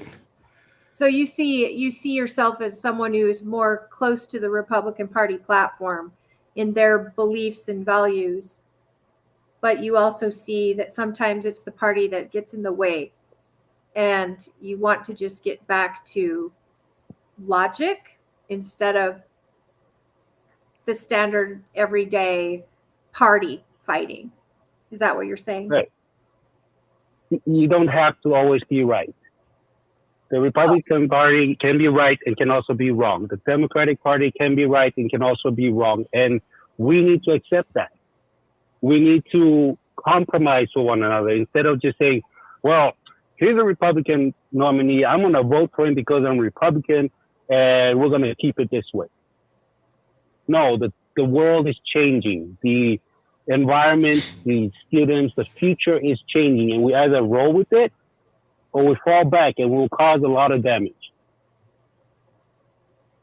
Yeah, I get it. I get that. So your website is TAUTUAA, the number 4, spell out Utah.com. And is there a place to donate or volunteer for your campaign on the website? There is I see it just down There at the is a bottom. volunteer tab. Sorry, go ahead. Sorry about that. I just see it down at the bottom. I don't have access to the website. Jared is kind of moving it all over the place. But I encourage people to get to know this candidate and, read through his website. It's a beautiful website. I mean, it screams Utah. you. I love it. I love the website. It's beautiful. And there is a lot of great information on here about, what your platform is, and a lot of very, very good conversations. K-12 schools, universities, I mean, a profit cap. Man, have we talked about that a million times here. Nobody talks about big university. They'll talk about big oil and they'll talk about big whatever. But universities getting funded by government loans only make tuitions go astronomical. And these huge universities have got so many billions just sitting in the bank that they could actually, endowments, that they could actually fund college educations for years and years and years and years to come, but don't. Government funds them. It's absolutely. And I believe that if we can reduce the cost of education, we will be able to reduce the cost of services that are being provided in our state. For example, going to the hospital bills are through the roof. Yeah. But if we have an affordable, say, nursing school, then we won't have to cater to these brand new nurses who have $80,000 in debt that needs to be paid off. We can cater to the need of the people if we reduce. I'm not trying to play Robin Hood and rob the rich, but we need to slow the greed down and help the people more.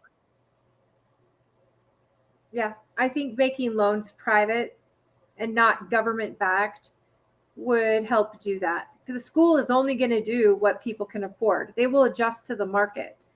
And that's done when you get the guarantee of the government. It's just like Medicare, Medicaid. I mean, people who are sick can go into any hospital, anywhere, get coverage, and the government pays the bill. But our veterans have to go to the VA and wait for however long. And there's nothing against veteran, VA doctors, but there is a different mindset when it's government backed, and the accountability is lacking. Government screws up everything it touches. And so, including education, by getting involved in those loans, they have hurt education and the ability for kids to afford it, for professionals to get loans, and actually loans that cripple them for decades. That's if they pay them back and they go into the field that they initially planned on when they started. And all of this, David says military medics should be certified as nurses when done with 4 years of service. I mean, there's so many different ways to get around this big education. If you can't actually, I don't want you to redistribution of endowment. I don't love that. I don't like redistribution ever, but I do think take the government out of these. What if Exxon just called its profits endowments? Would it be safe then? I don't like the word redistribution, but I also don't like that they don't care about the person getting this loan because the government's on the hook for it, right? Yeah. The government has to pay its bills. Yeah. Yeah, I dropped out of college because I was sick and tired of paying for a one course. 3 credits would cost about $1,600. And you go to that class and the professor will tell you, read this chapter, we have a quiz next time. Yeah. Like, that's not teaching me. You're telling me to do what I can pay myself to do and go home and read a textbook and take a test. Yeah. I'm coming to school for you to teach me a better way to learn and understand this topic. Yeah. But you're just taking, so the school is taking $1,600 per student of 50 students in a class for a professor to come up there and go, oh, my life was great, and this is what I did for summer. Oh, yeah, study this chapter for next week, and we'll have a test on it. Right, and that's if That's a waste of money. If the professor's even teaching you. In these big universities, it's teacher assistants that are teaching. professors are there doing research to get funding for whatever. It's just turned into it's laughable at this point. And taking Taylor Swift studies as a class, well, that's just ridiculous. It's a joke. The taxpayers are funding. And now, even against a Supreme Court order, now Biden is giving money back to these people that have taken out these loans, and is giving them money back, not to the people who paid their loans off, mind you, but to the people that are in debt, people that on mostly in the six figures. So that redistribution of your tax dollars going to pay off student loans is insanity. Mm-hmm. It's insanity. It's not, and it doesn't. Personally, my view on higher education is, if I was in the government, if I was the governor and I were to give money out to universities, I would invest in trade schools, because those people actually bring out skills that the government, the state needs, the people need. I don't know where you're going to use the Bachelor of Arts in drafting or Bachelor of Arts in language from a university, but trade schools, they actually produce fruit. And that's where the government should be investing, not in universities that are already making billions just to sit there and hand out pieces of paper saying that you graduated. Well, they're also doing great things about getting kids to learn about activism and social justice issues.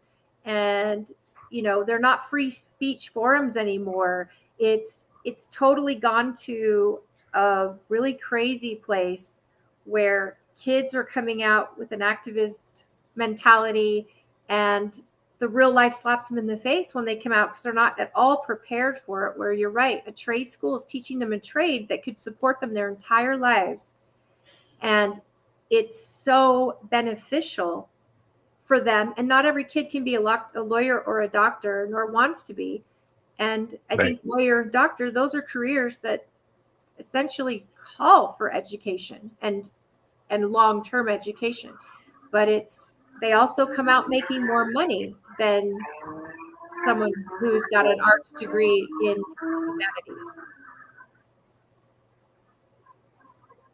So I do love that you're talking about this, and I think it's highly important that people understand that colleges are broken, and the system we don't need band-aids. We need an absolute reform. And that does involve getting the federal government out of it. And that could very well mean the student loans, for example, starting there. Yeah, I agree. Well, Charlie, we got you on for 9 more minutes. Go ahead and close us out with a final spiel to get people to vote for you. Appreciate it. Thank you so much. And thank you for having me on your. Oh, of course. Of course, it's our pleasure. Everyone, make sure you go check out his website. His website will be in the show notes as well, but it's TAUTUAA 4 Utah.com. And that's, I'm going to try to say it again, Tautuaa, right? You got it. Oh, look at me go, man. Proud of myself. But yes, go check out the website. His website has a lot of information on it. A lot of different windows or pages you can open up to read through his policies. Who's your running mate? Sylvia Fisk. Sylvia Fisk? Sylvia Fisk? Yes, we know Sylvia. Yeah, she's been on this show. Yes. She's a good friend. She was the candidate running as a Republican, but I stole her from that side. I figured we do still need a mother touch in our government. Yes. And Sylvia would be the one to do that for our government. Yes, she would be very good at it. All right, Charlie, thank you very much, sir. And you have a wonderful, wonderful weekend, and good luck. Thank you for your service, Charlie, and running. This is exciting. Give Sylvia our best. We adore her. Well, I hope she can bring your vote over as well. Yeah.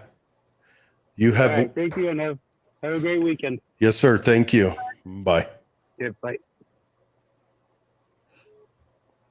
All right, everyone. I So- am excited. We have heard from our next guest already. Did you see that? I did not see that.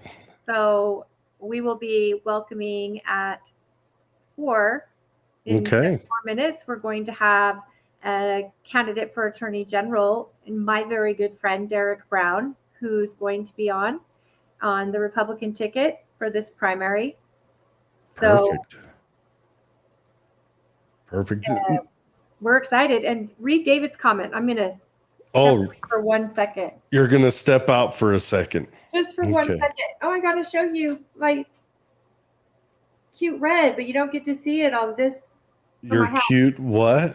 My red dress that my husband got me. Oh, yeah, that's a lovely dress. Here, I'll bring you on as the centerpiece. 1 second. Oh, yeah. No, people don't care. All right. Show us your cute care. red dress. Look at that. It's so cute. Yes, do a twirl or something. It does swirl too. It's got a cute twirly skirt. I'm so spoiled.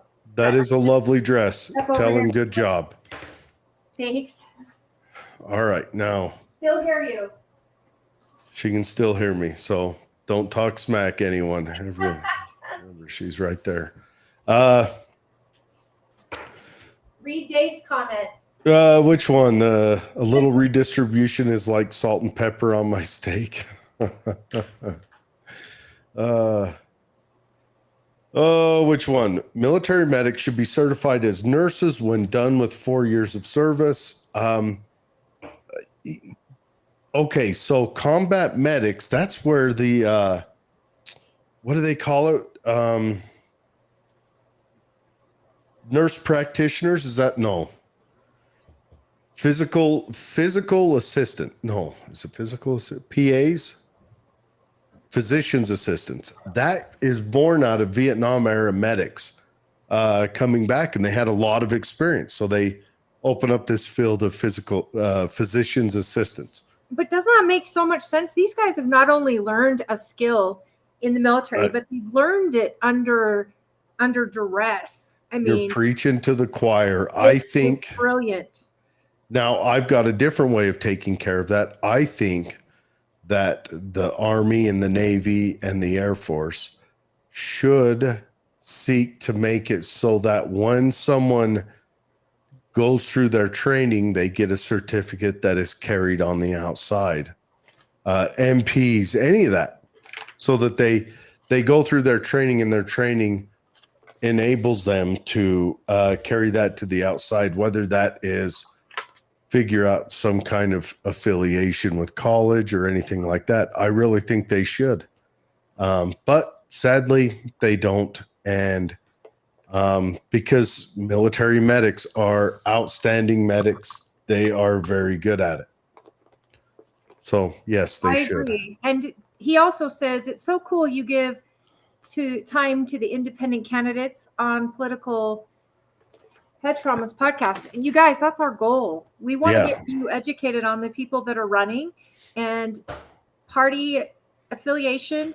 I mean, I've been super pushy about getting as many Republican candidates on for those people who are voting in the primary, because it is happening next Tuesday. Mm-hmm. But after the primary, we've got some time before the general to get to know every candidate from every party. And I'm excited because Derek Brown is going to be on today. So those of you that may not know Derek, that's him. He is a great friend of mine. I've known him for years, and he used to be the Utah Party GOP chair, the state chair. And he's a brilliant human being. His family's absolutely incredible to know, and they're a very musical family. And you saw that his wife actually sang the national anthem at our Lincoln Day dinner, and then sang it at our county convention, which she had no idea she was doing when she showed up. I just said, hey, you just threw her to the wolves that night. You do this. Yeah. And she didn't even hesitate. And her son actually did the singing, and it was beautiful, right? Like, you were there. Yeah, no, they did great. Yeah.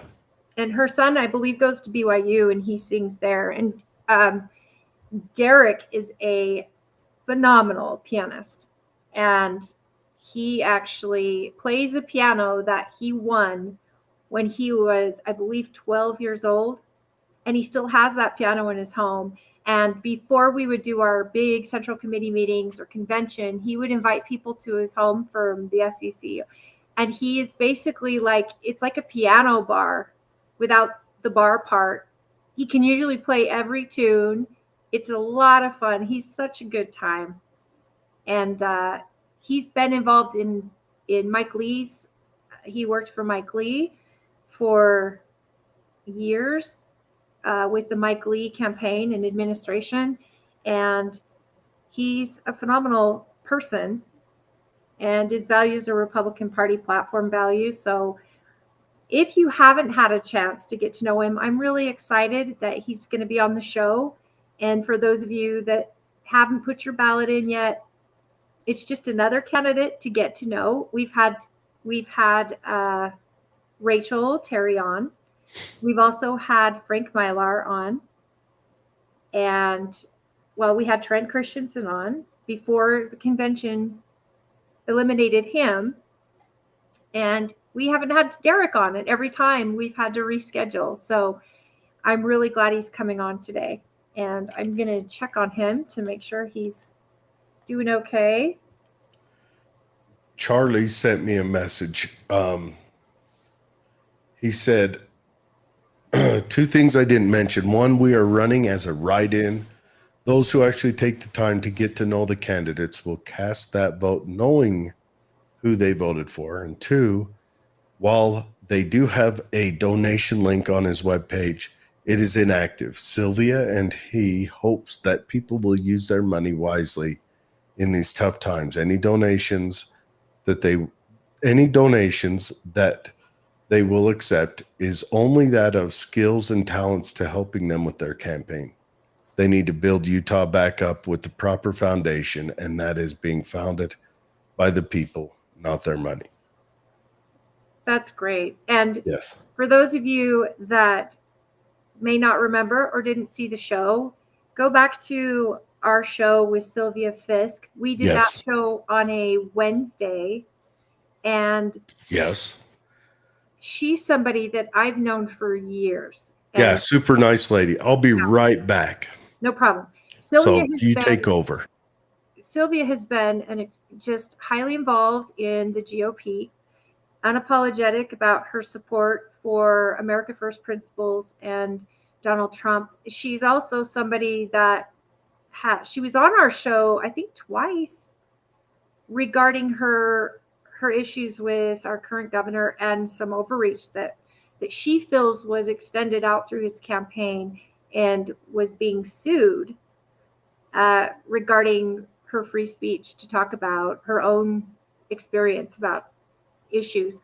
Go check out that show if you haven't seen it. Sylvia Fisk is running with Charlie, and I think that's a great ticket. And if he is running as a write-in, that will require voters to really get to know these candidates, which is going to mean they're going to need a lot of promotion and reach. So like he says, any donations will go to a very good cause. And I think that, if you think this is a candidate you could get behind and believe in, this is a candidate that could use your voice as a volunteer just as well as your dollars, and you knocking on doors and talking to your neighbors about them and all of that. These type of grassroots startups, campaigns, I mean, they're not impossible. The odds are not impossible.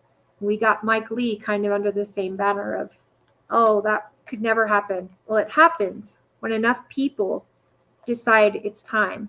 So do consider getting to know this candidate, going to his website and reading all about it. It'll be in the show notes. And I have to thank you, Dave. You missed your big advertisement, David Weiss. We did your advertisement for your business.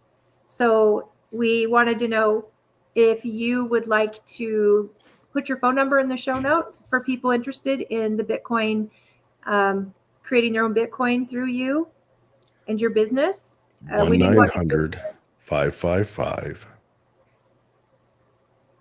Really? Did you have to get a cough drop? More Robitussin, or is Yes. it the jalapeno beer that's keeping you going? Well, I finished that. But yeah, Dave will reach out to us. We'll make sure you get the contact. All right, Derek is here now. You guys Yay! ready? Yay! Good to have you. Good to be here. Sorry, I'm in my campaign office, my mobile campaign office. Where are you coming from, Derek? Southern Utah? Oh, no, right now I'm in Draper. So I've just had meetings all day, and just what I end up doing on the campaign trail is just schedule. Oh, And boom. he's back again already. Look at that, how quick it happens. That Hey, I've sounds got- like a phone call interruption. Sorry there. about that, but No, Draper's supposed to have great internet access. I don't know what's going on, but how are you? I'm good, friend. I'm so happy that you made it to the show. Hey, is it spotty? A little. A little bit. Let's try this. But not terrible. Hey, let me do this. Let me move just to make sure I've got. And so hopefully you got audio, Okay. at least for right now. Do you have audio? Yes, sir. Yes. Okay. Give me just a moment, and I'll make sure I should have good signal here. So I'm not much to look at, but Well, I was just telling folks before you were on, just your experience on the Mike Lee administration, that was exceptional. That you've been highly involved with our legislature, and you've been highly involved with the party and the platform as the GOP chair. And you actually, I didn't tell them, but you actually are probably the first chair in history that had to run a convention during a pandemic. So you took that one in strides, and we actually had a fantastic one. And I told them about your talented family and the fact that you play on a piano. You won in a contest when you were 12 years old. oh, Is that right? wait, how do you know about that? Because I have insiders, But you're such a phenomenal pianist, and your kids and your family are so musically talented. Your wife, you guys are just so much fun, and the greatest family. I just really, I'm honored to call you my friend, and I've learned so much from you. When you took over the party, and the first thing you did is give out the book, Love Thy Enemies, or Love Your Enemies. Yes, that's right. That was such an eye-opening book, because it helped me a lot in finding common ground with people that I really never thought I could. And it's actually made my life so much more fun, especially in a political world. And so I just appreciate that. And I appreciate the whole idea that we can disagree, but we've got to hang on to our values and our principles and our goals and we'll invite more people to our side by kindness and understanding, and we'll also learn a lot and be better people. Well, and I know it's sort of cliche to say that, people don't care how much you know till they know how much you care. But the reality is, like, the real goal in politics is, I mean, if you're going to change someone's mind, you have to change their heart first, and that's the reality. That's why, political discussions on the internet, on Facebook or any social platform, a joke, right? Because there's no heart, I'm saying there's no heart in it. It's just, it's totally impersonal, and it seems like a gotcha game, and people don't really, they don't care kind of what who the human being is behind it.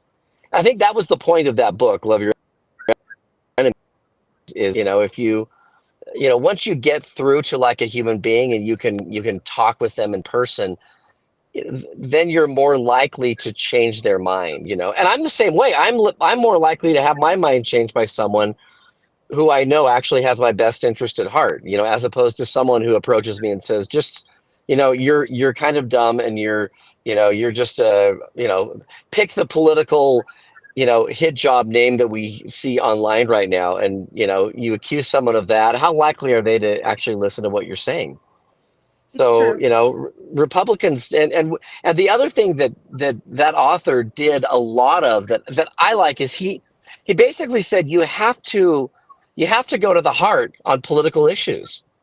And Democrats do a better job of this than Republicans, I think. You know, Yeah. I mean, when we talk about things like, say, you know, mandating an increase in minimum wage, what do we Republicans do? Well, we talk about how economically, you know, it doesn't make sense to do it. And we talk about supply curves and demand curves and, you know, numbers and cents and econ 101. What do Democrats do?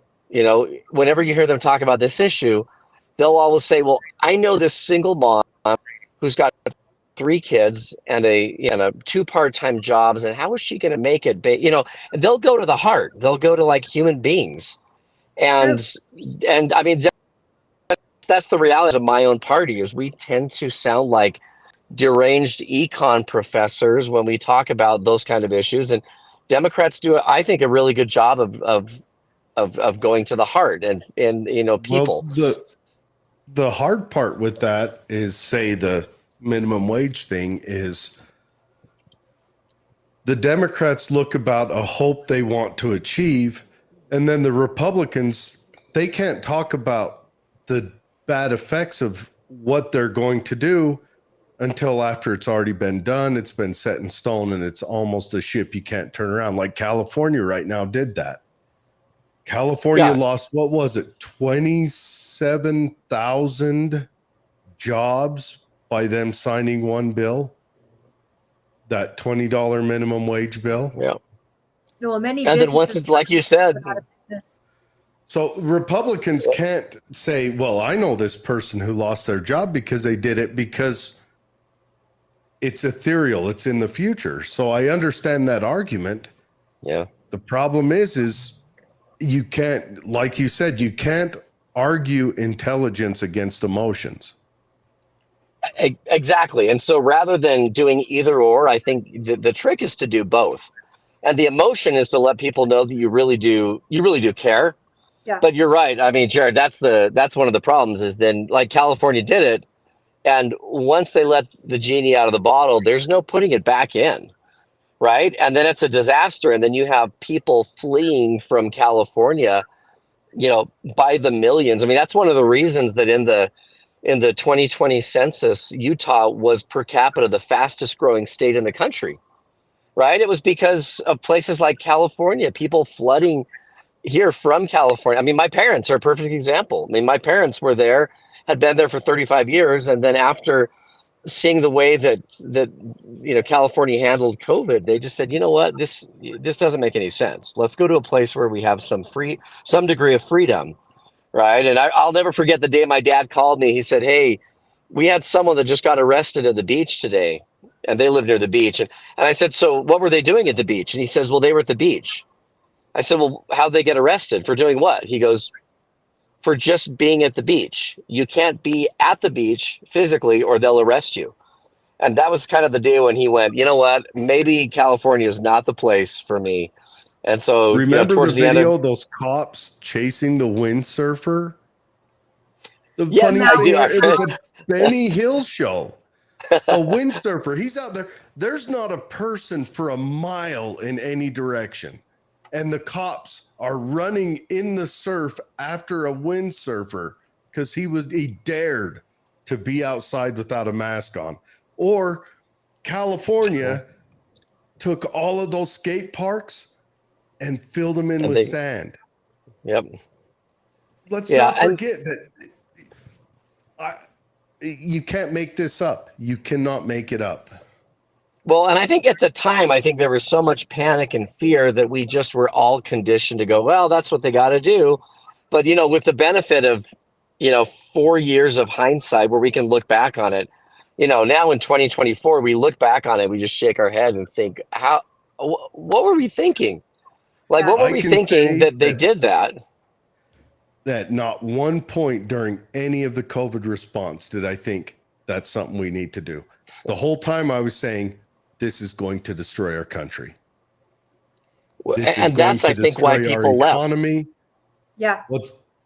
Yeah, And and it has and everything. Go on, sorry. well, no, I said you're right. That's, I think there were millions of Californians that were like, you know what, that they felt the same way, and I think that's one of the reasons that we had an influx here, and Arizona and Idaho. I mean, like, all of these states are now massive compared to where they were because of, Jared, what you were just saying, the number of people like my folks who just went, I'm sorry, but that's going a little too far, or a lot too far. Well, and then at the time, those of us that were just saying to ourselves, this doesn't feel right. This doesn't feel smart and safe, especially with the data we had regarding this virus, that, the foundation of this virus is coming out and all of that. But at the time, to say, wait a minute, you're going to keep my kid out of school, you're going to have me mask outside where sunshine and space, this just doesn't feel right. And a lot of people just felt like their freedoms were under attack, and they were. But it just, in the not knowing what we didn't know, there were the people like your parents saying, I just don't think this is right. This is, again, you will win feelings faster than you will facts without the emotion. And a lot of people fled, for a better word. They fled that location. Yeah. I mean, they came up to visit us, and in California, they were masked up. Schools were closed. Restaurants were closed, except a few doing, fast food takeout stuff. And they came up here, like, it was fall of 2020. And we had kids that were, had masks on in schools, but schools were operational and restaurants were serving food. And, we were having a really robust discussion about whether the data, aligned with the, what were the facts and what was the data as it related to masking. And that was a healthy discussion. But beyond that, for the most part, we were all living life as, normally. And they were in California, for another year, they were shut down.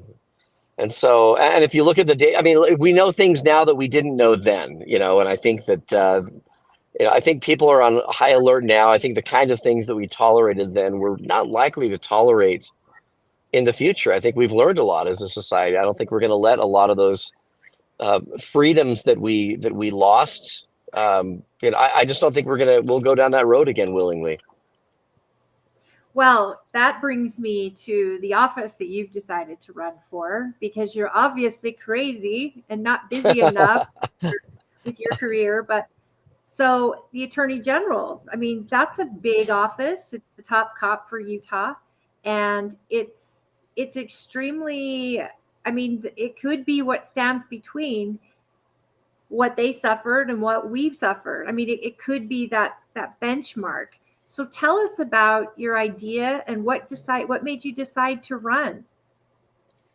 Well, I think part of it is an opportunity really to make a difference. And I think, Holly, you saw this when I was party chair. I've always felt like the kind of service you want is someone who gets in, steps up, serves, and steps out. And I did that in the House of Representatives. I stepped up, I served for a period of time, I stepped out, I spent some time in Senator Lee's office. I was his deputy chief, and I ran all of his Utah offices. And then I stepped back into the private sector. I did the same thing with the party for a couple of years. And the gray hairs that come with party service. I mean, it's a rough road, and you're really trying hard to serve and make a difference. And I feel like this is something I'd like to do now. I mean, our current Attorney General, I think, has done a lot of things that make a lot of sense. Philosophically, there's things that I absolutely agree with. And I think that this is a chance where I'd like to make a difference, to step up again and serve. And, a lot of what the AG does, most people don't know. You're effectively running the largest law firm in the state. We have a lot of large law firms with 100 or so people. the Attorney General's office has about 290 attorneys right now. And the job of that office is there's a couple of things. One is you have a supervisory role, but really you're a partner with all the county attorneys and district attorneys in the state. I mean, some people think that the job is to sort of tell them what to do. It's not. I mean, in Tooele County, for instance, you've got a county attorney, you got a county sheriff. Both of them are independently elected by the voters of your county, right? They're accountable to you. And so their job isn't, they do a good job. They want to be responsive to people.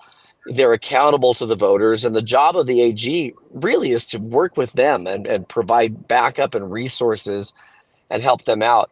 But the other thing that office does is it provides legal advice on virtually every conceivable area of law in existence. I mean, everything from Medicaid law to criminal law, to professional licensing, to fishing licenses. I mean, literally, like, they provide legal advice to every division of the state and to every board and to commissions and, the universities.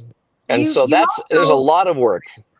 You also are helping out or advising businesses and law enforcement agencies and citizens that are having issues. Like you're kind of the conduit when it comes to laws in Utah and the execution of laws, the interpretation of laws. So you actually, I mean, when you have an attorney general that has all these attorneys on your staff, you also have a number of investigators that are on your staff. My father actually worked with John Reyes on his Project Safe Neighborhood Task Force for many years. His whole job was to go in and make sure community-oriented policing was working in really crime areas to get citizens involved in watching their own backs and protecting their neighborhoods and all of that. Your branch is so far, and it's really incredible. And so tell us about your background in law, for example. Well, really, like I said, because you have almost 300 attorneys, and as you mentioned, there's over 500 people in the office. So you have a lot of investigators, you have a lot of admin help who are critical in making sure that everything comes together, documents are retained. One of the things that's critical is it's really about leadership and vision and organization. That's really what this office does. And so some people have said you need to have one special skill set, and that's all that really matters. You need to be a prosecutor, or you need to, a courtroom litigator, and that's it. Or, it's just not the case. I mean, it's like saying, we're hiring a CEO for Ford Motor Company, and what we need to know is, to run Ford Motor Company, what matters is, have you driven race cars for the last 25 years? Well, does that skill matter? Well, it's a good skill to have, but there's a lot of people in the organization doing a lot of things. The job of the person at the helm is really to organize and to provide leadership. And so that's what matters the most when it comes to this kind of a position. As I've talked to lawyers around the state, I've done countless sort of meet and greets at law firms where I've just gone in and sat down, and a lot of them have pretty strong opinions about what the AG should or shouldn't do. And I always start with this, not long ago, I had a large law firm downtown, probably 40 lawyers in a conference room. And I just started by saying, hey, what do you think the Attorney General needs to have? Like, what does the ideal Attorney General look like to you? And it's interesting, in this room full of lawyers, not a single one of them said, well, a courtroom litigator or someone with trial experience. No, every one of them said a leader, someone who can bring people together, who can collaborate, who has a strong idea of law and order, that will agree to follow the law even if they don't like it, and someone who can lead an organization to do that very thing. And that's really moral ethics and character and integrity. That office should be the pillar of integrity. Yeah.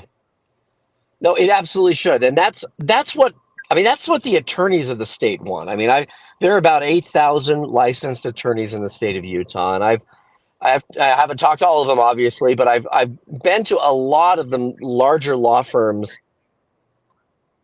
That's what I'm hearing. And I think you asked about my legal background. So I worked at two of the largest law firms in the world, actually. If you look up sort of the top 15 in terms of size in the world, I've worked in two of them. I've spent time for a federal appeals court judge, which, let me tell you, if you want to know how the courtroom works, you learn it from behind the courtroom. You learn it in the judges' chambers, because in that period of time when I spent a full year of my life working with an appeals court judge on the East Coast, and it was a phenomenal opportunity to see, everything from sentencing guidelines to, criminal law, to antitrust law, to contract law, to employment and labor negotiation disputes. I mean, every conceivable area of the law I saw. But beyond just having sort of a traditional legal background, someone in this office needs to understand there's a political dynamic. I mean, let's just be honest. I mean, if you don't know your way around the political environment, you're going to be lost, because this is a fundamentally political office. In fact, even the funding of the office, the office doesn't fund itself. It is legislators every year who fund it. And you've got to go to them and you've got to make a case on why they should fund it the way that they are, or that they should increase it, or that sort of thing. So I've done that. I've worked with Senator Lee. I've run organizations like, Holly, you and I were working together at the state party. I mean, that was, a state, 760,000 members of that political party. And during a pandemic, I got all these gray hairs from that. You had the pandemic. You had also became the newest chair after the chair prior to you, who'd had a struggle for 2 years of infighting, and it was a constant. Oh, yeah. And I'm sorry, but he was babysitting adults in order to get resolution in a time where we needed somebody that would unite the party, and that's why we voted for you. And I think you did an exceptional job, and I think Carson kind of kept going, and you brought us out of, you started putting profit into the party and kind of sowing some unification that was badly needed. And you were very fair in your approach. You were kind. You listened to both sides, and you were basically leading by example, which I think people don't understand the infighting that can take place within a party at the governing body. But it was really nice to have somebody there that was the great unifier rather than the divisive or defensive person. So that on its own, I don't think people really understand how difficult being a Utah party chair is. Well, I appreciate that. And in all fairness, there were people that were angry too, because there are some days when you just have to make a call. You've got a choice between choice A, which will make people angry, or choice B, which will make some people angry, and you got to choose one. So what do you do? And as a leader, you make the call, which in your gut, you think is the right call, knowing full well you're going to anger people, and you do it, and you let the chips fall where they may. And that's, as Attorney General, I fully anticipate that what will happen, and I make tough decisions, and people criticize me, and that's okay, because that's part of, that's what leading is, and sometimes, and if for some reason you go down the wrong road, or you make a mistake, then I think the hallmark of a good leader is to admit it, change course, and go a different direction. One of the problems we have in politics nowadays is that event of new information, a lot of people, rather than I need to change course, they'll just double down, right? And they'll say, well, I don't want to look like I made a mistake, or I'm doing something, being weak or whatever. And so then they don't have the courage to make that call. Let me tell you, there's a member of Congress running right now And there was a town hall that he did a couple of years ago, and I'll never forget. This is where he won my wife over. And someone asked him about a vote that he cast right after he got in Congress. And he looked at this woman and he said, "You know what? I've thought about that a lot. I think I got it wrong. I really do. Man, if I had to do it over again, I think I would have voted against it instead of for it." And I've stewed about that. And you know what? I'm sorry. That was the best information I had. And if I had to do it over again, I'd do it differently. And, I'm sorry. And, most people would probably go, "Oh, I can't believe he admitted to making a mistake." Someone like me and my wife was like, "You know what? I love that guy," because most people don't have the guts to say, "I made a mistake." I mean, and frankly, that's what real leaders do, is they're willing to admit that and change course rather than double down on a bad decision. I have experienced this, and I've just mentioned this with Jared regarding Donald Trump, that if he were to say, especially over the COVID issue, "Hey, with what we knew at the time, I realized that I listened to the wrong people, or I should have stopped. I should have opened when my gut told me to and not risk the economy." Even just that humility that comes with learning from a decision. And I am an absolute, Trump supporter. But I think that so many people would be like just so refreshed with that. Candidates and politicians work for both sides of the aisle. Well, in all the sides, even people who aren't Democrats or Republicans, they work for everyone. And they're not perfect. They are imperfect because they are man or woman. Yeah. And just taking responsibility for a decision and being humble, I'm just like, Emily, I absolutely have so much respect for a candidate that says, "I made a mistake and I would do it differently. And here's why I would do it differently going forward." And our Melly May, who's one of our commenters, said sometimes you need to fight. And that's true. Mm-hmm. Absolutely. There's the time. Now, with your being an attorney general, you're everybody's attorney general. But I think there's something very refreshing in the fact that you're guided by law. And you can actually look at situations in that scale, aside from the emotional, which we know is a good way to promote and all of that. But when it's based on facts, you just have to follow those facts and evidence and law, which is basically a wonderful syllabus for how to run an office, right?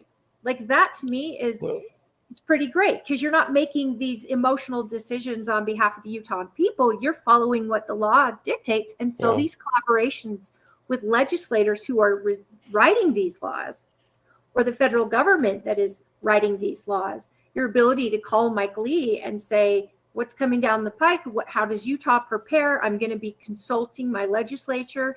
And in this next session, they're going to want to know." This collaboration has got to be hugely beneficial for a candidate in this office. And the other thing that's interesting is, like you said, it's because you're following the law, it puts you in a position where sometimes you're even, and I don't, this is more hypothetical than it could be real, but you're defending a law you may not agree with. Because I've had many people ask me, "So if there's a law that you don't like and it's challenged, will you defend it?" The answer is absolutely. That's what the Attorney General does. You know what I'm saying? Like about 20 plus years ago, we had an Attorney General. The last time we had, it was a Democrat, Jan Graham, and she refused to defend the law. There was a law dealing with abortion and it was challenged. She didn't like the law, so she wouldn't defend it. And the governor at the time, Mike Leavitt, said, "Hey, that's, your job. I mean, Article 7 of the Utah Constitution spells out that you are the legal advisor and your job is to defend the state." And she said, "No, I won't do it." And so the governor hired his own counsel and defended the law. And interestingly, from that moment to this day, those of you who have worked in this arena know that the governor has his own attorney. And it's because of that moment. So I believe the Attorney General is duty bound to defend the law when it's challenged. Now, someone could say, well, what if the law is really, really unconstitutional? Well, then the job of a good Attorney General is to also be what an attorney is to counsel, work with the legislature ahead of time. I mean, the legislature has no vested interest in passing a law that's completely unconstitutional and going to get overturned. Like, they know that's a waste of resources, right? And so the job of the AG is to work with them as the law is developing and provide counsel and advice and say, listen, here's how we fix it. Here's how we, here's things we do. I mean, one of the things that I've done in my background, which, I mean, it's actually ironic that I've been criticized for this, but about, 2 or 3 years ago, the governor said, we've got a big problem with social media here in Utah, like huge problem with kids. I mean, we all know this. So of the 8,000, and he basically said, hey, social media companies, you get to the table and we're going to work this out. And, don't think you're going to escape this one, because we got to get some solutions here for parents. And so of the 8,000 plus attorneys that are licensed to practice in Utah, Meta hired me. And my job was to get them at the table, have them work with the governor's office and Department of Commerce and the legislature and figure out, okay, how do we solve this problem? And one of the biggest issues that so the problem was the initial, say that again? What was the initial case or law or problem that the governor thought needed to be addressed? He thought that the children there is an addictive component to social media. And he felt like there were things like parents didn't really have the ability to control their kids' social media usage, or things like the hours they used it, or they felt like, marketers were marketing to kids and collecting information and that sort of thing. So what I was able to do is bring all of these people to the table, work with the legislature, and figure out how do we create a set of guardrails that did exactly that. I mean, we now have laws here in Utah that allow parents access to their, control over their kids' social media. Like, a marketer cannot market to kids on social media. They cannot collect their information. Parents can control things like curfews and time limits.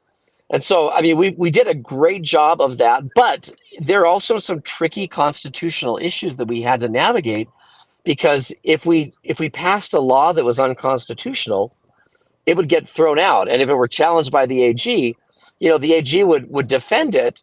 But the job of the AG is also to provide advice in advance. And so that's what I did. So I'm proud of the result that we got. I'm proud of the fact that Utah was one of the first states to do anything like this. But that's what you do. I mean, as Attorney General, is you don't just wait until a law is challenged. I think you work with legislators and you help provide counsel so that they avoid pitfalls before they pass laws that may have problems. That's brilliant. I have a couple of comments. Hi, Mom.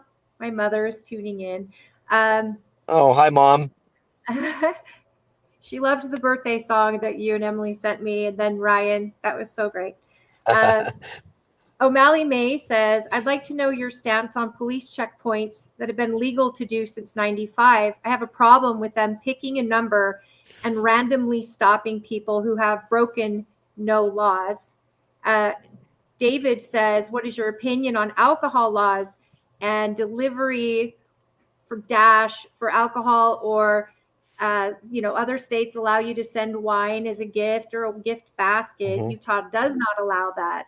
And these are just a couple of laws that people are interested in. I'm just curious. Again, you would need collaboration. Well, yeah. I mean, the law is what it is. Let's take the second one first. He's referring to under Utah law, you cannot ship wine. We are one of, I think we may be one of only, 2 states where you can't directly ship wine. And I know for people who drink wine, this is a lot of states, you'll have wine companies that have like a wine of the month club or something like that.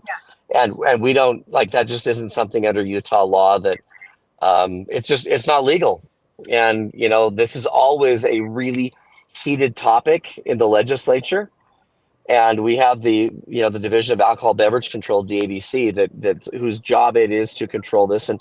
And there's always this give and take in the legislature as they're trying to recognize, on the one hand, that we want to create laws that allow businesses to sell alcohol and to have restaurants that can serve beer and wine and that sort of thing. And so they regulate that, but at the same time they recognize that there are secondary impacts. And so the reality is the legislature balances those, and it's the job of the Attorney General to provide advice on what the law is. And so until that changes, it is what it is.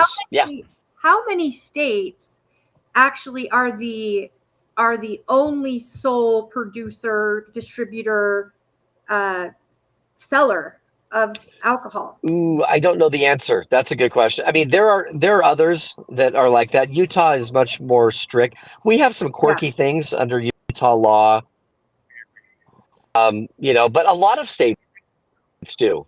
I mean, that's just the reality. I mean, people criticize Utah for the quirkiness that we have here. But, I was in Nevada not long ago talking with a legislator, and I mentioned some of the quirky things we had in Utah. And this legislator said, "Oh, you think you're quirky? You should see." And she started listing some of the things in Nevada that are quirky. And I mean, so every state has their own sort of quirks. But part of the quirks are a function of making sure primarily that it's not accessible to kids, And now the second issue that the person, the commenter mentioned was the checkpoints, and my understanding is those are still legal. I mean, there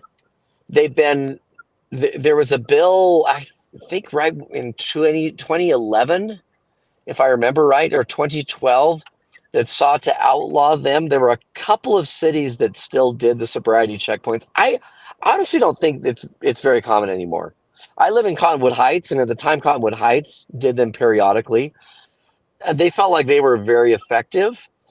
But the legislature, I just remember we had a pretty robust debate, because it does give a lot of people, including myself, heartburn when you can be stopped by law enforcement just because you happen to be out and about, and it's just a random checkpoint. I mean, it feels. Yeah, I mean, I think if they're done appropriately, my understanding is under Supreme Court precedent, they are constitutional. I think done a certain way, they're in line with the Fourth Amendment, but something feels very, I don't know, very disturbing, very, Gestapo-ish.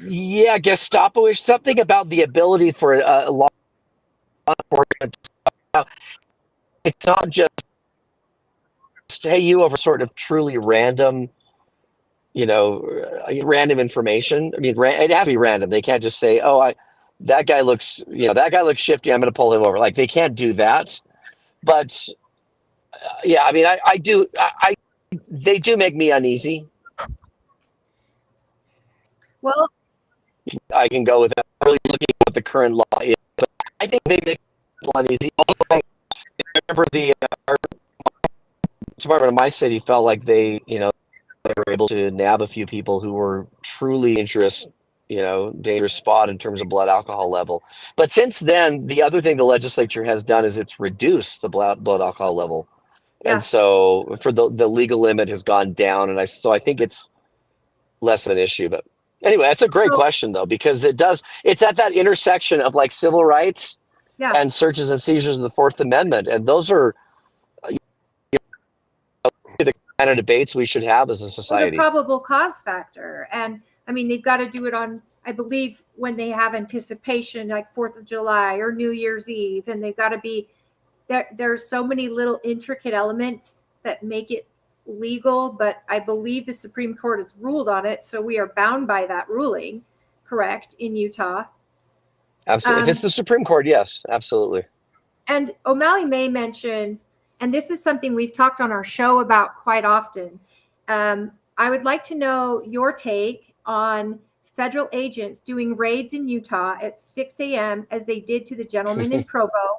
And again, a lot of raids are taking place without prior engagement with the local sheriff, the local accountable elected member in a community, and they're done at 6 a.m., no knock warrants on people that are gun owners, and it's no secret the person owns a gun, like the gentleman who was just killed in Provo. But the guy, even after that, the guy that were on the airport, the Hillary Clinton or Bill Clinton airport in Colorado, Jared? Not in Colorado. It was in Arkansas. Arkansas. The Bill and Hillary Clinton. Yeah, that's a no-knock warrant because they thought he was selling guns privately. And he was selling guns privately, but look, if you look at me on the outside, it appears to me like they wanted to perform this interaction with him in a way that would be the most hazardous. Well, that's it. Well, They expected he would put up a fight. I believe this. I mean, of all the people who are going to defend their home against what he could have thought was an invasion, a home invasion at 6 a.m., rather than go to his workplace, tell him he's got a search warrant. I mean, he's an upstanding member of the community, trusted, go to his workplace, go to his home with the local sheriff during the daytime. So these warrants served at this time. How do you see these go? I mean, is this something we need to put a stop to? Well, there's a lot about that situation. I mean, the situation you mentioned in Provo. I mean, the father. I think there was a son with special needs. I mean, there were just enough factors that it gives me real heartburn over that, and particularly when you have federal agents that are kind of superseding. I mean, Utah County's got a sheriff who's very capable of this kind of thing. Mike Smith does a great job, well respected. He's got a great team. There's why it is that there isn't coordination. I don't know. So I don't know a lot of the behind the scenes of that situation, other than just kind of what all of us are aware of from a. Yeah, those are the kinds of things that give me. I think they should give everyone some more than heartburn, because it seems like there are. It's one of those things. Right. And then what else, right. What else should we be doing as a society to make sure that isn't the case? And it really comes down to the issue of to what degree the federal government has an impact here in the state of Utah. I mean, for me, that's really the key issue. And I have a lot of problems with, I mean, one of the things I've talked about since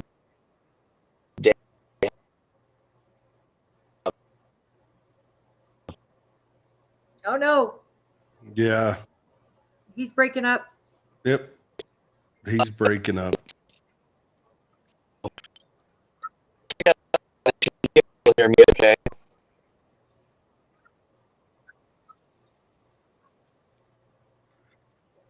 Yeah, you broke up a little bit. I think what this reminds me of, it reminds me of the late 80s and early 90s, the build up to Ruby Ridge and Waco and that, where the FBI and especially the ATF kept having hearings in front of Congress to have their budgets restricted. And we'll talk about this without him. And when they keep having those hearings to have their budgets restricted, it seems like they start trying to look sexier or more needed. So they take every situation and make it a dynamic situation to show that they're more needed. And when they go dynamic, it makes mistakes, or not mistakes.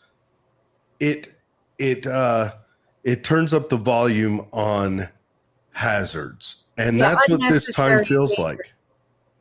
Yeah, it feels like that right now. Like our federal agencies keep doing these early morning raids, just like in Waco. Waco should have been managed out on the street. The guy jogged past the ATF safe house every morning, and he knew it was a safe house. They could have waved to him, called him over, and arrested him on their porch. They keep wanting to do these because I think they're trying to, I think they feel under threat. So they're trying to show the public we're needed more. So we do these more extreme manners. So it shows we're needed more, and it gives a bad impression. And I think the FBI, the ATF, the whoever, they all need to take a step back and say, what are we doing? We're pushing these situations a little harder than we need to. Unnecessary risks on both law enforcement and citizens of the country. Definitely on citizens. I mean, we've shown that they're filling body bags. Well, it's sad. And Derek, you broke up, but you were talking about federal government overreach, and I wanted you to kind of, how do we sort that? Because there's an answer here, but I feel like that answer is state sovereignty and the accountability of local municipalities and the sheriff, who should be brought into any raid that's happening within his county. And he may know the citizen. He may be able to orchestrate the best way to handle the citizen. I mean, there is a necessity because people are dying. And any day it could be they go to the wrong address, like O'Malley May says. And most people would defend their home with a firearm if they think there's someone kicking in their front door. Well, and I think that a lot of the problem is just the lack of collaboration. I mean, because the reality is, for the kinds of things that I think, most of the kinds of things the federal government has an interest in, when they have these kind of activities, if they were to go to local law enforcement and said, look, these are bad guys, this is a cartel, here's what we're doing, here's the concern, we think there's going to be a fentanyl raid, of XYZ, 9 times out of 10, local law enforcement's going to say, you know what, how can we help? Let's work together. You know what I'm saying? Like, they're on the same page. But it's when you have a situation like what happened in Provo, it sows the seeds of distrust in not just sort of the federal government, but just law enforcement generally. And that's not healthy. You know what I'm saying? We need law enforcement to be respected. We need them. We need people to look at them in a way that, to know that they're there to help, because the reality is they are. These are good men and women who are doing their best to serve. And I think it does them a disservice when you have that kind of a situation. And so, I mean, I think the answer, a lot of it is just, it's collaboration, it's working together for a cause rather than getting siloed. But I mean, this has been my big issue with the federal government is it seems like there's no bounds to what they can do. Right. That's the problem. I mean, you talk to, I remember I was talking to the sheriff in Garfield County. I was down there. My father-in-law lives down there, and it's 93% owned by the federal government. I mean, you can't so much as spit without hitting, federal land or implicating some federal law. And that's a problem. Almost the same here in Tooele County. Well, Tooele, you're, I think, 86% owned by the federal government. And the reality is then, I mean, about two and a half months ago, the Bureau of Land Management came out with a brand new set of 180-page law that was their regulations, but regs are not. They're just their laws. They're laws in the sense that Congress passes laws in their laws. And it was a new federal lands rule that basically said conservation is now elevated to the same level of importance as mineral extraction or grazing rights or recreation. And what it means is now the BLM, out in Tooele, can close roads, they can shut off access, they can completely change things. And if their excuse is conservation, there's nothing you can do. Now, whether that's a good policy or not, I mean, I'm not a fan of the policy. I mean, no surprise there. But whether it's a good policy or not, my biggest beef is who made it up. Yeah. Who made the decision? And the answer is a bunch of unelected bureaucrats in DC who are not accountable to us. They're not accountable to anyone in the county of Tooele. And so those are the kinds of problems that we have. And I mean, that transcends just lands issues and law enforcement. It goes to, the EPA trying to shut down power plants in Utah. It goes to the Department of Education trying to, unilaterally changing a description in Title IX. I mean, that's what the legislature met this week. Again, same problem. Who made that decision in Title IX? A bunch of unelected bureaucrats. I mean, pick any issue. I mean, Jared, you talked about the gun issues just generally. You got ATF, which is reinterpreting their own regs to supersede state law dealing with guns. They just got shut down in the Supreme Court 3 days ago on that the bump stock part, but that also included pistol braces and other things. Will this be interpreted to come down to BLM and all of that? Will it flow out and say, look, laws are written, you are not allowed to interpret laws to add in your regulations, or is it just going to be restricted to the ATF? Yeah. Well, and let me tell you, the single biggest Supreme Court case of the term, we will know the answer to probably in the next 6 or 7 days. Generally by the end of June is when the Supreme Court concludes its term.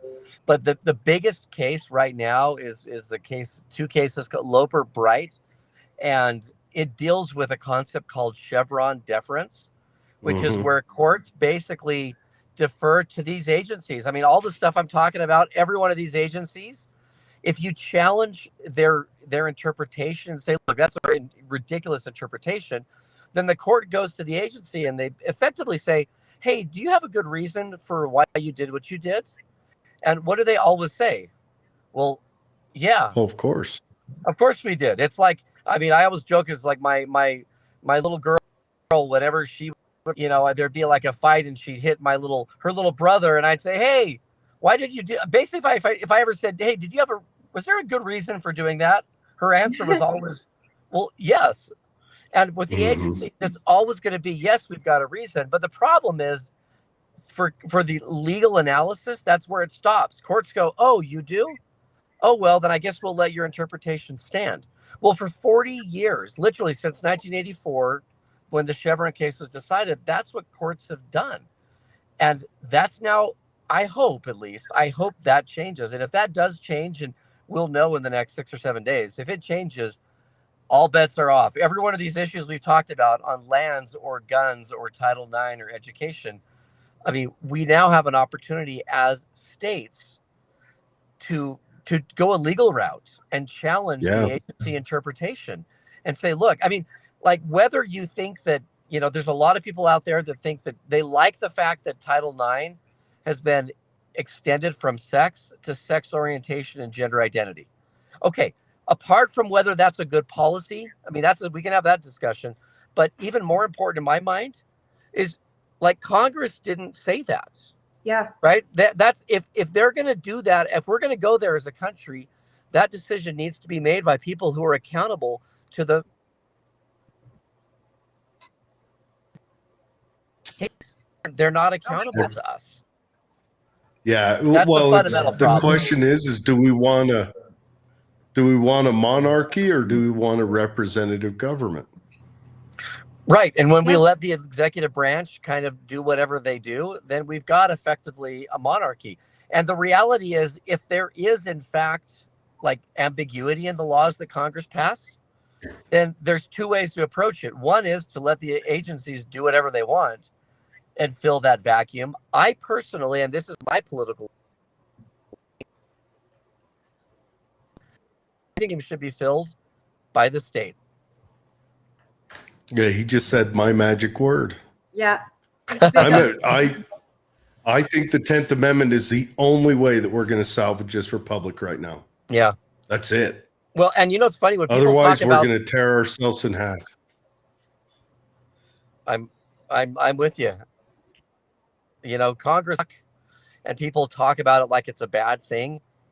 I don't see it as a bad thing. It means they're not doing anything, which then makes the state all the more important, right? It basically says, all right, it's up to us then to fill in those gaps. And we should be the ones filling in the gaps. Like, that's our job. That's what the 10th Amendment's there for. Let Utah do it the Utah way. You know, if Vermont wants to do a single payer healthcare system, that's a terrible policy, but let them do it. Because guess what? Utah's not going to do that. We're not going to stand for that. They Let us might all fail, figure it they out. might succeed, but there's something beautiful about one part of 50 failing and being able to come around and learn a lesson than everyone failing. Exactly, Right. because one size doesn't fit all. And that's the problem with people who don't appreciate the 10th Amendment is they want the one size. I mean, the government, all this federal overreach, it's effectively saying that we got the size, and that size will fit everyone. Yeah, you And listening, California? Well, This part was for you. and Scott Sandel, his bill last time regarding the sovereignty of Utah, I think, do you see that as a great step in us maybe getting control over our federal lands? Because I know the case has already been paid for. I mean, the state has invested in a potential Supreme Court fight for us to gain our control of our federal lands back, but we have yet to fight it. And I've heard before from Governor Herbert that it was important we had all three the House, the Senate, and the presidency before we took this one bite of the apple that we're going to get. But I'm curious what your thoughts are. This is a small step on the state scale to essentially write out what our sovereignty means. But as an AG, do you see this fight happening sooner than later, where you would Yes. go to the Supreme Court? Yeah, I think it is imminent. I mean, I was in the House of Representatives in 2011 when we first authorized money on this issue.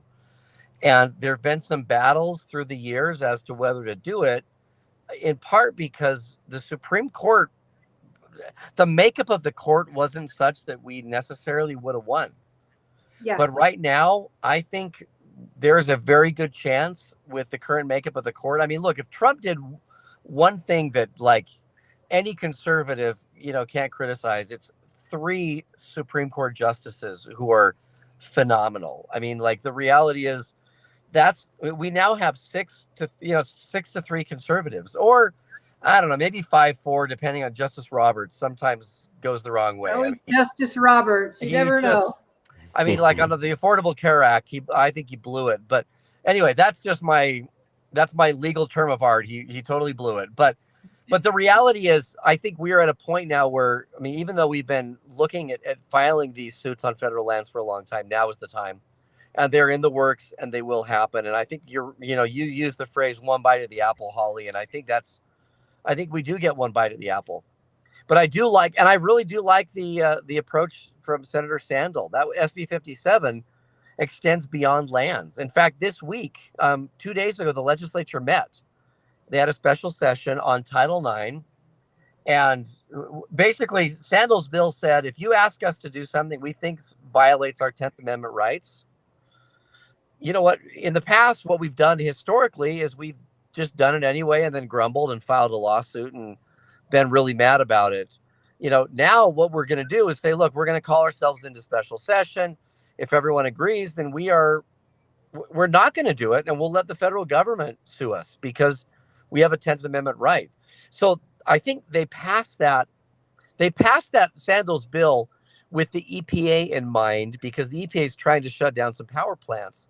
But they passed that, and then Biden, did what he did with Title IX, where he reinterpreted it to apply to sexual orientation and gender identity.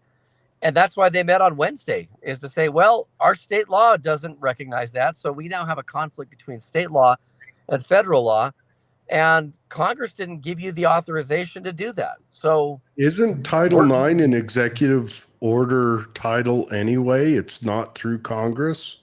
Well, Congress gives them Congress gives the Department of Education authorization, and they passed. I mean, Title IX is the law passed by Congress, but my understanding is that they then gave the Department of Education the right to, what they do is to create the regulations interpreting it. I didn't know Title IX was passed by Congress. I thought that was handed down I think it was by in the Obama. 70s. No, No. this was it's from many it's from what is 70s. it, the 60s or something. I mean, it stems from a law passed by Congress. Okay. But the Okay. and the So law, I I'm believe, I'm misunderstanding that. well, I think, and the law says, sex in terms of like gender, but that's it. And so then it's up to the Department of Education to interpret what that means. And so they've always interpreted it to mean gender. I mean, to have this sort of parity in, say, women and men's athletics in college. And so there's good reason why they did it. I think it's done some good things. But to say that Congress intended sex back then to mean gender identity or sexual orientation is probably, it's a step, I think, way too far. Like I just think it's hard to argue. I don't even Yeah, I don't think think they Harvey did. Milk would have saw that one coming. And this is it for people that don't know what Title IX is. It is protecting women to perform in their own women's sports against women. Title IX is to make sure that both male and female sports get the equal appropriation of funds, materials, and space. Now, That's the initial of it, right? Am I right on that? And then Obama enforced that to send it up to colleges. And now they're saying that it goes to sexual identity, gender. So this is the problem. Well, it's not protecting our girls. This new interpretation that they're putting out, and it's actually putting girls at risk in the eyes of many citizens in this country, because we are making now rules to protect a minority that is such a minute minority and putting the majority at risk. And this can't stand. And so for Sandal to put this, bill when he did, for a totally different thing, to fight back one one organization of the government, one of these bureaucratic run organizations, and for it to work so well, it's going to be huge and work for us. And sovereignty is a way that Utahns could fight back, and that's something they brought up in this special session. So, man, Derek, I can talk to you forever. Well, and the other, and just one other thing that not everyone sees, but the other thing that Biden did that gives me a lot of concern is that the Obama or the Trump administration implemented a series of protections for men who are accused of sexual crimes, of that kind of thing on a college campus. And it sort of had the deck stacked against the person who was accused. And so the Trump administration put in some protections to make sure that, they could see their witness, their accuser, to make it a more fair process. And what Biden just gave them due process is what he did. Well, exactly.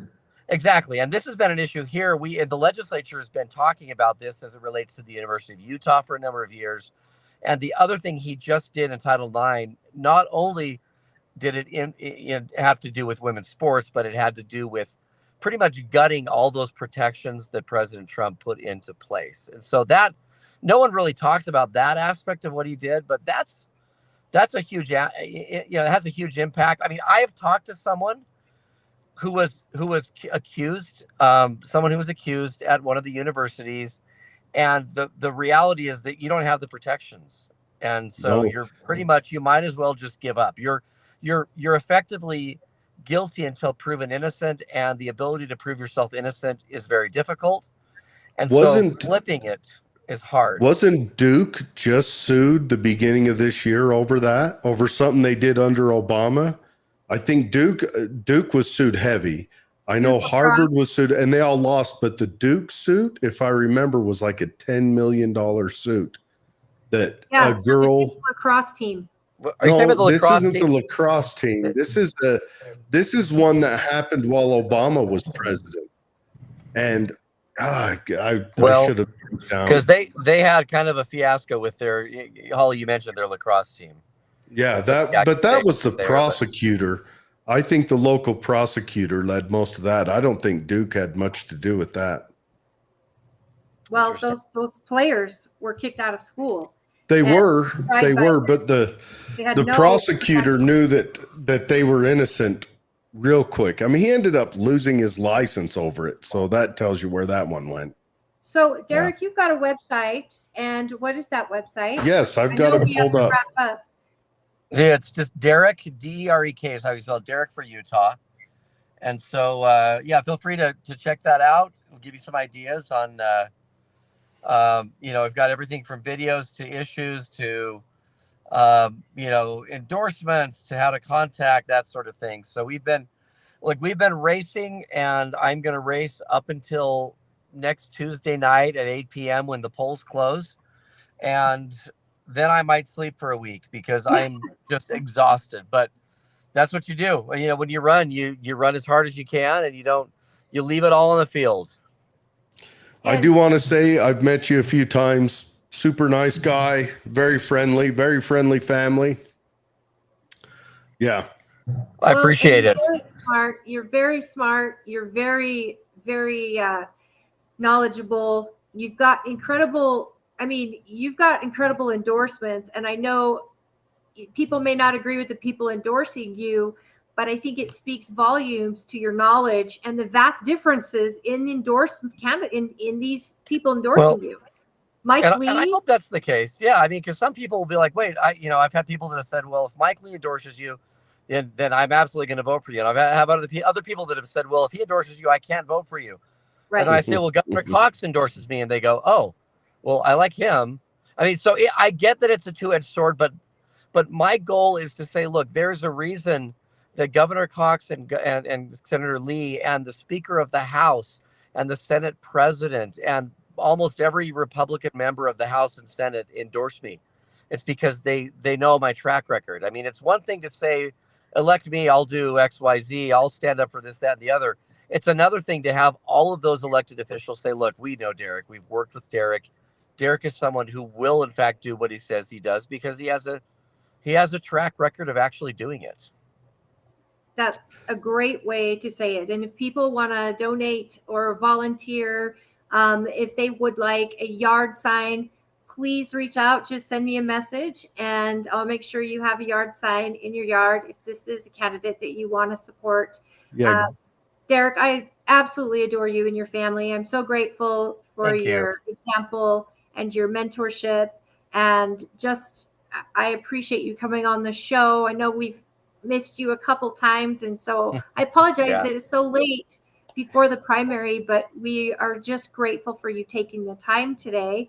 And if you want to check out the website, it's derekforutah.com. It's all spelled out, not the number 4. derekforutah.com. Go check it out. Notes, right? What's that? Yep. You'll have it in the show notes. Yep. And I'll have a direct link right in the show notes. You can just click on it and go right there. He's got good stuff on there. He talks about stopping federal encroachment, slowing down the regulations. I've gone into it 1,000 times. I think our housing crisis is a crisis of overregulating the economy. All of that stuff. It's all good stuff. And he has a wonderful family. That is for sure. Yeah. And I can't wait to see them again.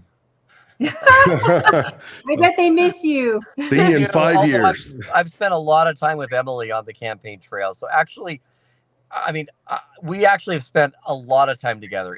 It's been a great experience It'll make or break you, right? Yeah, exactly. Hey, thanks to both of you. I appreciate the time. Thanks for inviting me on. Thank you. And best wishes to you, friend. Let me know if you need anything. Thank you. All right. Take care. Thanks, Holly. Thanks, Jared. Take care. Thank you. Bye. Bye. Our time was quite limited because we only had an hour. And so, I know there's more questions for him, and hopefully we can send them out to him. Everyone apologize for my cough that comes through in the most inopportune time. I try to catch it before it catches me. I'm surprised you're even awake. Like I am fine. When I had to take medicine just to feel better, it's like all I could do is keep my eyes open. So my medicine is Guinness and black coffee. Yeah, that works too. I heard tequila works too. I'm sure it does. I got some of that in the other room. Yeah, well, wait. You only got. I got some Jameson too. Not even a full hour. Do we have another guest on? Nope, it's just us BSing for 45 minutes. So O'Malley May asks, what's his opinion on Cox's signature gathering fiasco? What do you know about that, Holly? I know nothing about that. Are you talking about SB 54 as a whole, or what are you referring to, O'Malley? And then she also asked, can you guess what else she asked? Yeah, Jesse Kelly. Yeah. Does he listen to Jesse Kelly? With Derek is he is involved with the legislature, and like he says, Cox has endorsed him, and so is Mike Lee, and those two people, I don't even think they endorse each other, and I think they are so different. I have asked him regarding what he feels about the rumors that Governor Cox would like to appoint not only the Attorney General but the state school board. And he said, absolutely not. That requires checks and balances. And that is kind of how I feel. It's making of a tyrannical government when you that would be a tough one. I don't know. Has Cox actually said he wants to appoint those? He has said it in kind of a flippant way, but it's someone like McKell, the other. So, I mean, you get onto the Twitters and the X, and they've actually suggested it, saying it'd be a great idea, and you know that they are related to Governor Cox. So he has said it, because Trump said, I would like to be, president for life. And I think he was joking when he said it. And Rachel Maddow, I mean, she had a prolapsed, over it. I mean, her bumhole fell out on the floor. Ew.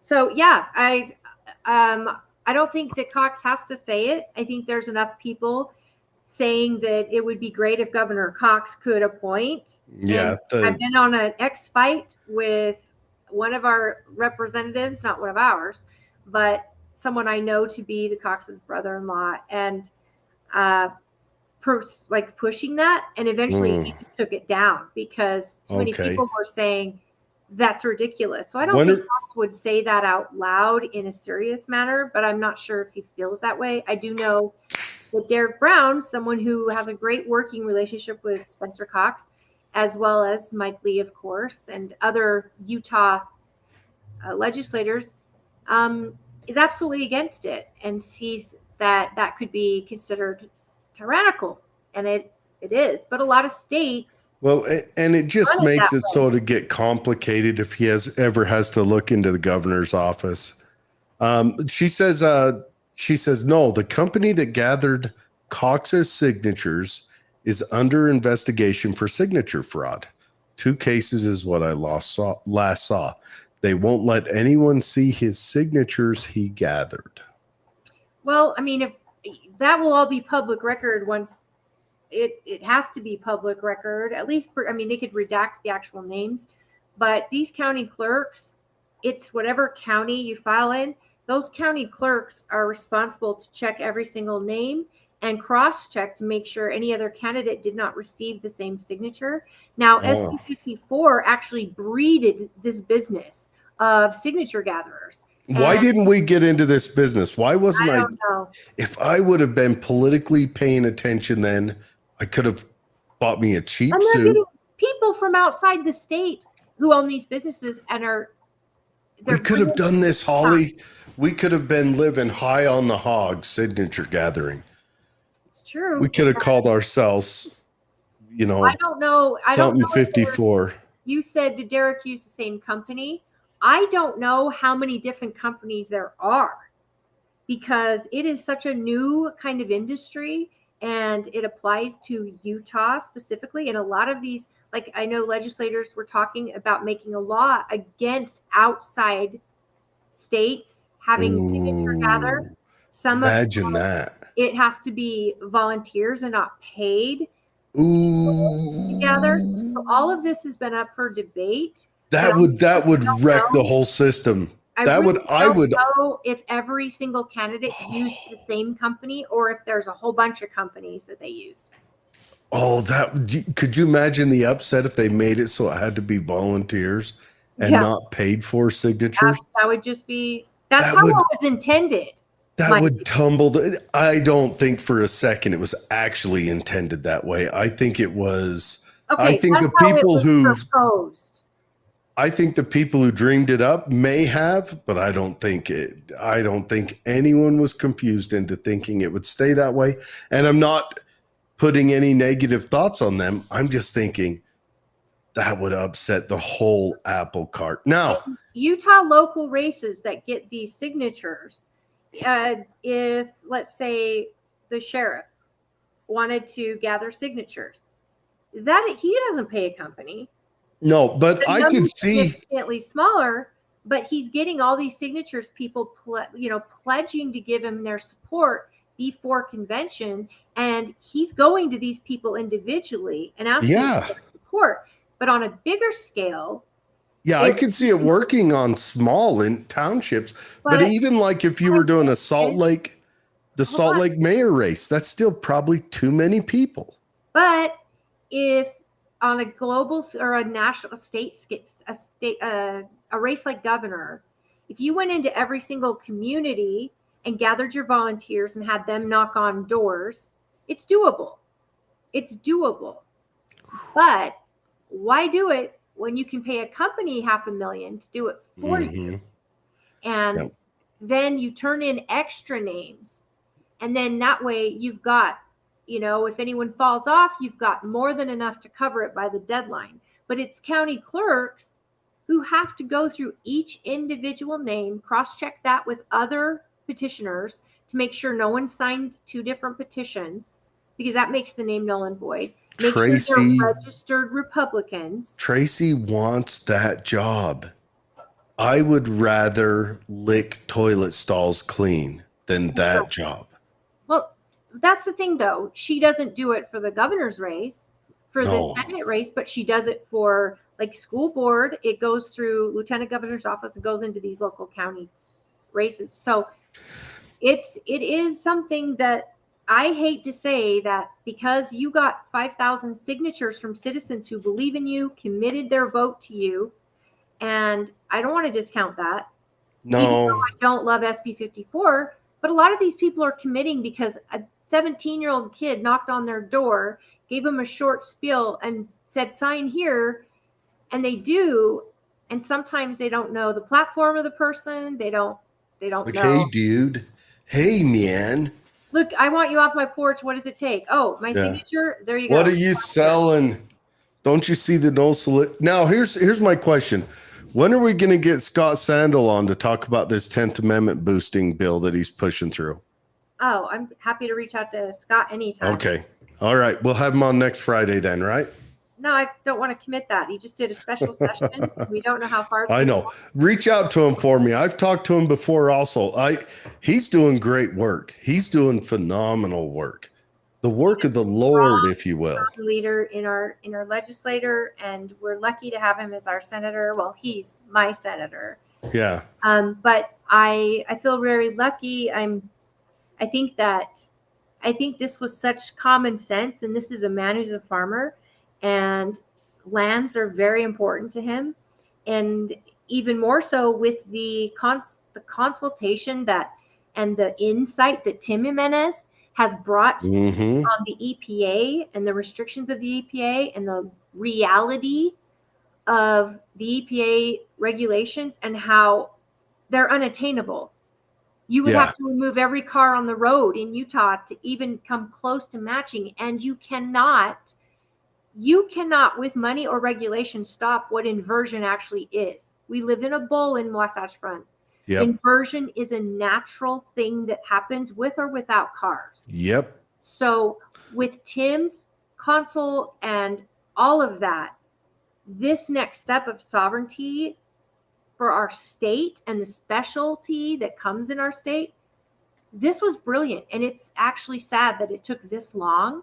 Yeah. But we actually have someone like Tim whose his career is environmental engineer. And to go up to the hill and explain all of this and regarding this to the lawmakers was amazing. And he's already committed to legislators now. Even though he's not seeking re-election, he will still offer consult and all of that. This next step of sovereignty for our state and the specialty that comes in our state, we actually have someone like Tim whose his career is environmental engineer. And to go up to the hill and explain all of this and regarding this to the lawmakers was amazing. And he's already committed to legislators now. Even though he's not seeking re-election, he will still offer consult and and stuff for these legislators, because it was a game changer. It really, really was, with his expertise up there. Yeah. Yeah. And they just got out of special session where, again, they could call in this new sovereignty bill. And as we talked to Matt Hymas last week, this made it, there's so many things where we claim our sovereignty as a state and go, sorry, you're breaking Utah law.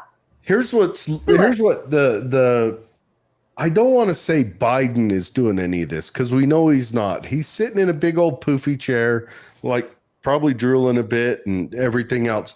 And his kooky ass ultra left administration is doing all this. And they're going to push states to start enforcing the 10th Amendment. They're going to push them. And maybe it's a good thing. Maybe that is what we need.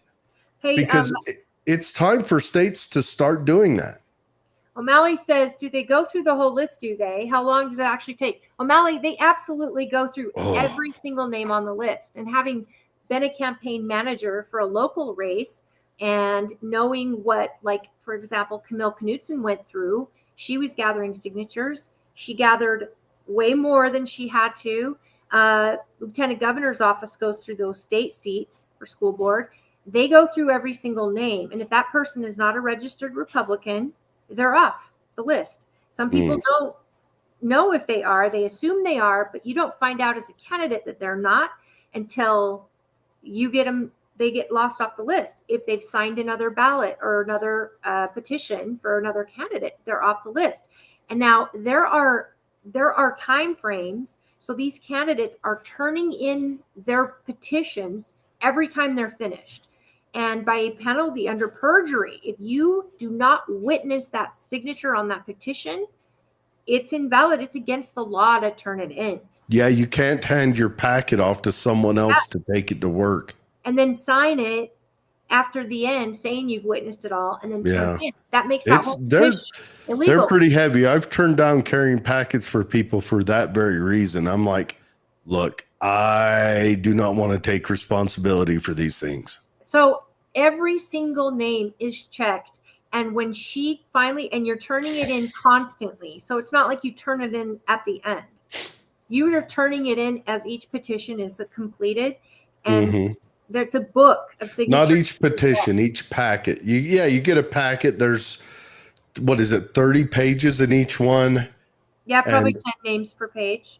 Yeah. And you get one and then they turn it in and man, they do get stringent. So the controls for that are there. And this is the thing. You could be like the flag proposition.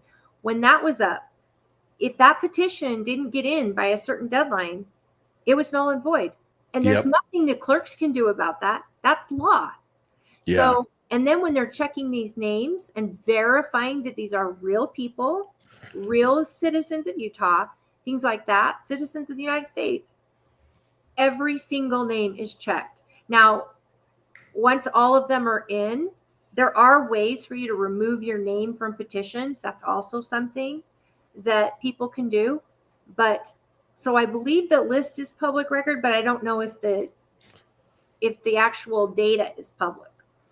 So you can see that's a good question. Name, but I'm not sure if you'll see their address, their ID number, things like that you have to get on. Is the list of names public record? I mean, count my vote, the whole thing that started SB 54. Okay. A lot of people, myself included, I was able to go in and have my name removed from the petition when I found out I had signed it. And this took place years and years ago, but it wasn't sold to me the way that you might think, transparently.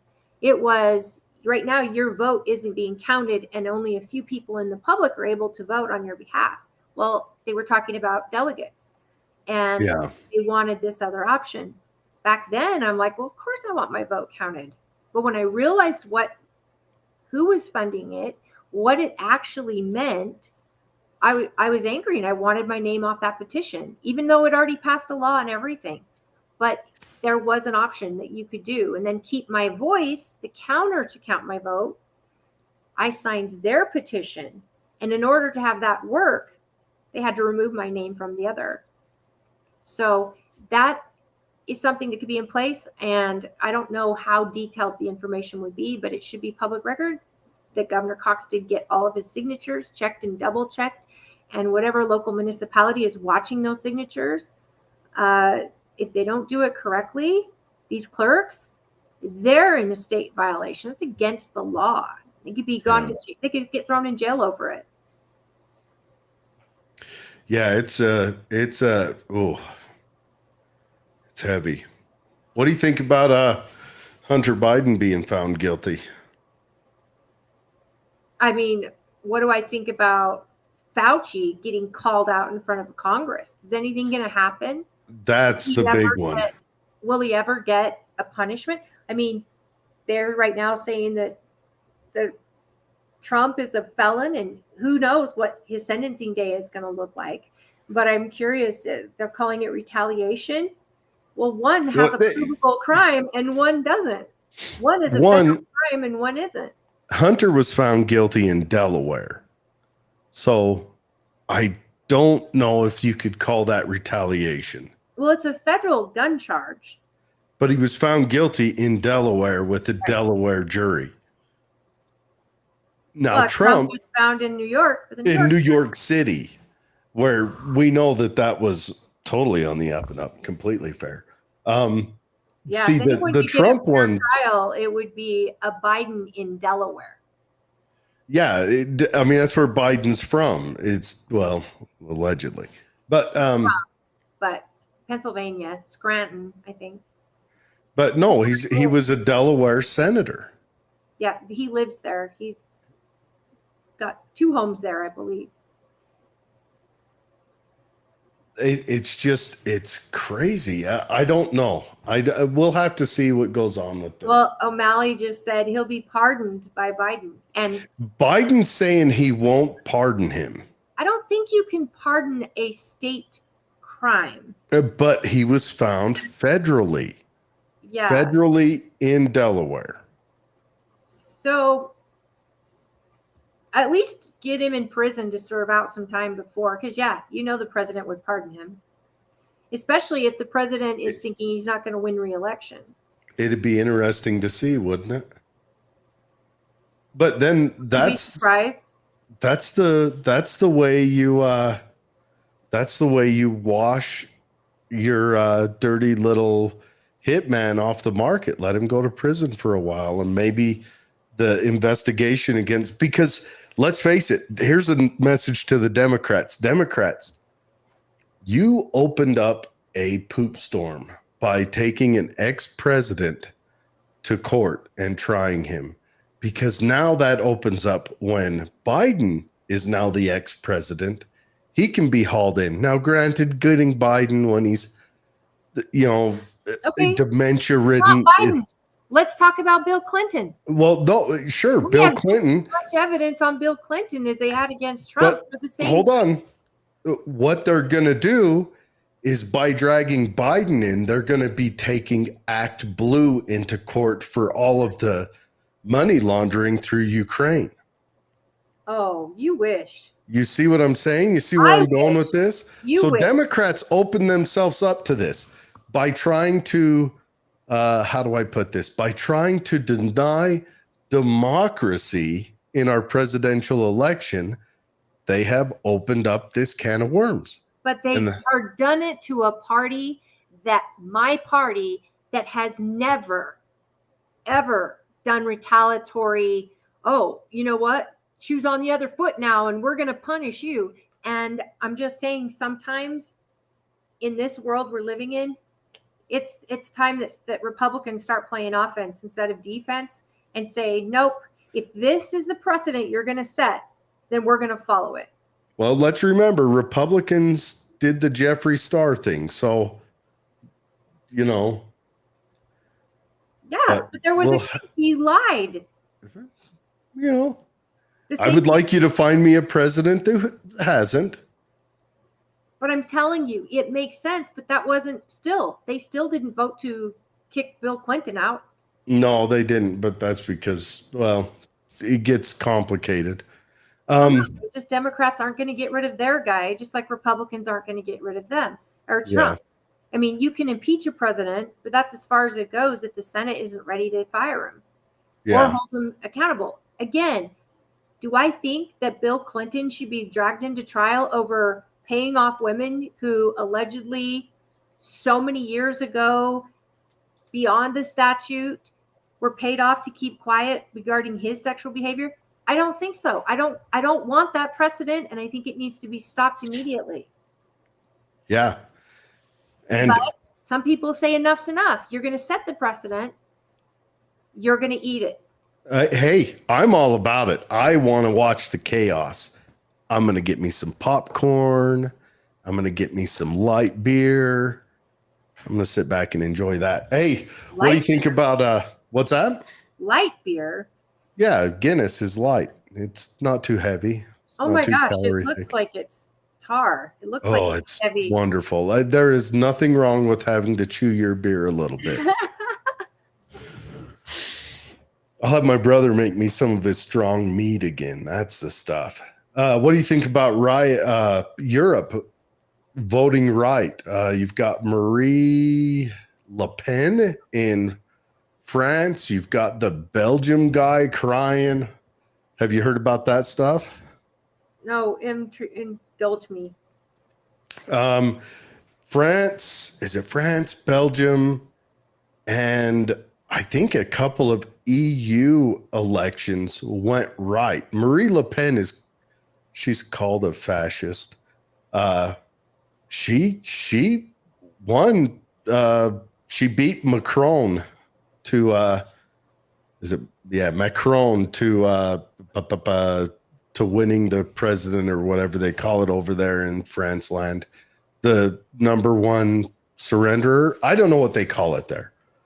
But yeah, so Europe is moving right, and this is everything to do with their immigration policy. I think that I think Britain is going to have to do another parliamentarian vote. I don't understand how their government works. It's same with Israel. The banks meeting, and then all of a sudden, when your party starts not being popular and you don't have the votes, then they do another election to get a new president. They do. That lady looking at the work. What's the Labor Party? Labor Party is and now the Tory Party over the Conservative Party. So they're going to have an election soon on that issue. Well, they had that lady in charge before this latest guy. They're all, politicians, but she was in charge, I think, for 24 hours, but she mentioned lowering taxes. And the bankers rose up and threw her out of power. Yeah. So the bankers did that. So honestly, England, you guys need to call on your military to get the banking control. Because if your banks can upset your elected officials, you have no power in your country. Oh, you I'm mean just like saying that. Fed What's that? America? Like the Fed in America? Yep, just like the Fed in America. They'll have just as much ability to control that as we do. O'Malley, I don't know if you saw our episode 2 weeks ago with Jim Jordan and Celeste Malloy, but I highly recommend go back and watch if you haven't. We actually brought that up, that currently our Congress is doing all these important hearings, and yet what happens? What can they do? And he explains basically where they're at. Until we get the Senate, there's a lot they cannot do. The Senate is the one that makes the ultimate decision. And you can impeach. I mean, Mayorkas has been impeached. The Senate hasn't even called that to a vote. The Senate majority leader. So they've done the work, and a lot of the work they're doing with the hopes that with this new election, we'll get a new majority and that we possibly could take the House and the White House and the Senate. And if that's the case, then they can start, making laws or holding people accountable that all these hearings are about. I mean, I think Fauci should be held accountable, and I have a fly. Fauci should be held accountable, and these hearings are going to be, they're not going to sit well. even in 6 months. I mean, yes, it was gain of function. Yes, it was funded by Obama's administration. Yes, Yes, we knew it was illegal. but we moved it to a place where it's not going to be illegal, like China. O'Malley May says, I want the president of El Salvador. She wants Bukele. I like him. Yeah, but he kills drug dealers, right? Isn't that him? No, he doesn't kill him. He imprisons them. Oh, no, he had an execution for drug dealers, death penalty. And Bukele had an execution? It could be a different president, but it's in one of those countries where he's like, we're going to end drug abuse. Drug salespeople can be shot in the street. No, he didn't do that. What he did was he built that great big prison in El Salvador. Who had that rule? Well, China had that rule at one time. Singapore. No, it's recent. Recent? I don't know. Okay, she said, I saw about them passing a draft bill. 18 to 26-year-olds do anything about that. What's going on? Philippines. It's the Philippines. Yeah, Philippines. Yeah, lots of Southeast Asian. Kill anyone they believe to be connected to drug trade. Hey, that might not work out well for you. Duterte. Who's that? Duterte? Duterte. Yeah, Duterte. Yeah. She said, I saw something about them passing a draft bill. 18 to 26-year-olds know anything about that. What they're doing is they're going to make selective service not even mandatory or compulsory anymore. It's just going to be automatic. That's the bill they're looking at.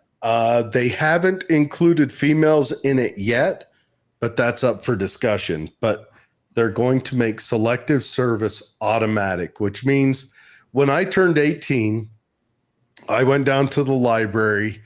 Hell, I was already in the Army when I did this. I'd already volunteered. I signed up when I was 17.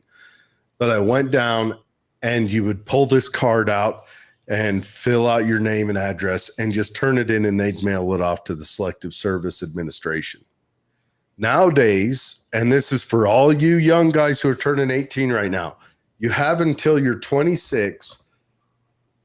You go on selectiveservice.gov and you fill it out and that signs you up for selective service. But they're looking at, and if you don't do it, it can be a fine. It can be I think it's a misdemeanor, but what it can do is it can harm you going to college and getting some jobs. Like there are some private sector jobs that if they find out you didn't do selective service, they won't hire you or won't maintain you. So, they're looking at making it automatic.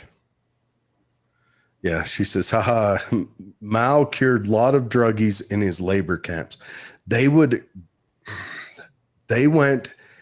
drug them out into the street in front of the hash dens and killed them right there and then told their families, you've got to go bury him. Yeah, it's rough. Okay, the failure to register with selective service is a violation of the Military Selective Service Act. Conviction for such violation may result in imprisonment up to 5 years and a fine of not more than $250,000. So that's a felony. Okay, so it's a felony. We haven't charged anyone with that in a while, but people, you can't get student loans if you haven't signed up. And a lot of places will not hire you. You can't work for the government, but there are a lot of private sector jobs that won't hire you either. But they're talking about making it automatic now and including females. We'll see if that passes through the vote. But I think any country. What's that? How do you feel about forcing females? I think any country that'll send its women off to die and bleed for itself deserves what it gets, and it's death. You cannot repopulate without females. I'll say it again for the people in the back. Yes, men are disposable. We're supposed to be. That's the way it goes. Deal with it. Don't cry about it. Women are more important. They are the ones that they can one time a year make new of you. Men can make new of you every day. They're not as important. Women are more important. Deal with it. Yeah, Stop crying. my son isn't, I don't want my son going. And Sure. I don't like Sure. the fact, I never want the draft to be reinstated. So if that's the case and we never do, then selective service is it's just a piece of paper. You still have the Sure. right to join or not join. I think when you 100%. stop taking your rights to your own body. I mean, my father was a product of the draft, and a lot of men were. I don't agree with it, which is why I think a lot of people didn't, so they stopped it. But why are we not listening to Eisenhower's leaving speech regarding the military-industrial complex? A general, mind you, warning us about these wars that are going to get our kids killed, and the power of governments to do this. And they're not thinking about your child's life. One day it would be cool to Financial and power. And I'm sorry that I don't even want my son required to have to sign up. I want my son and any other female or male that wants to serve this country to do so on their own free will. I would one day I'd like to have a philosophical conversation with you about how World War II destroyed our nation. But that'll be for another date and time because we only got 15 minutes left. Look, I don't want the draft, but I want women being forced to go to war less than I even want the draft. Because I think when a nation sends its women off to defend itself, it's just sending a signal that the reproduction of our citizens no longer matters. And that's it. Well, and our women kept our country going during Sure, you can. And they're strong workers that Sure. And they kept children.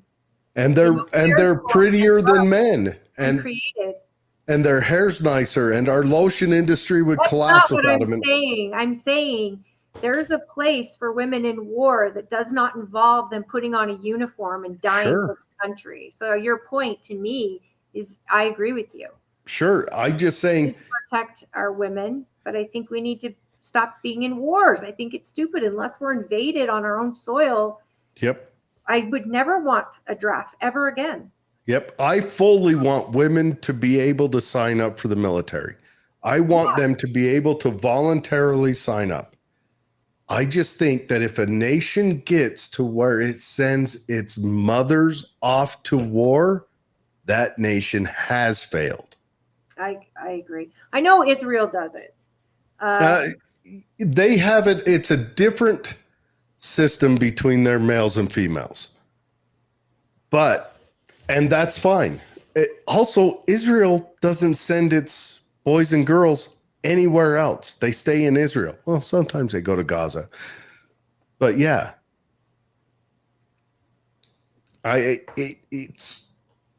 guess if they wanted a draft for a defense force, maybe, but even then, no, that's, you lose the women in your country, your society's dead, your culture's gone. Women are mandatory. Men are replaceable.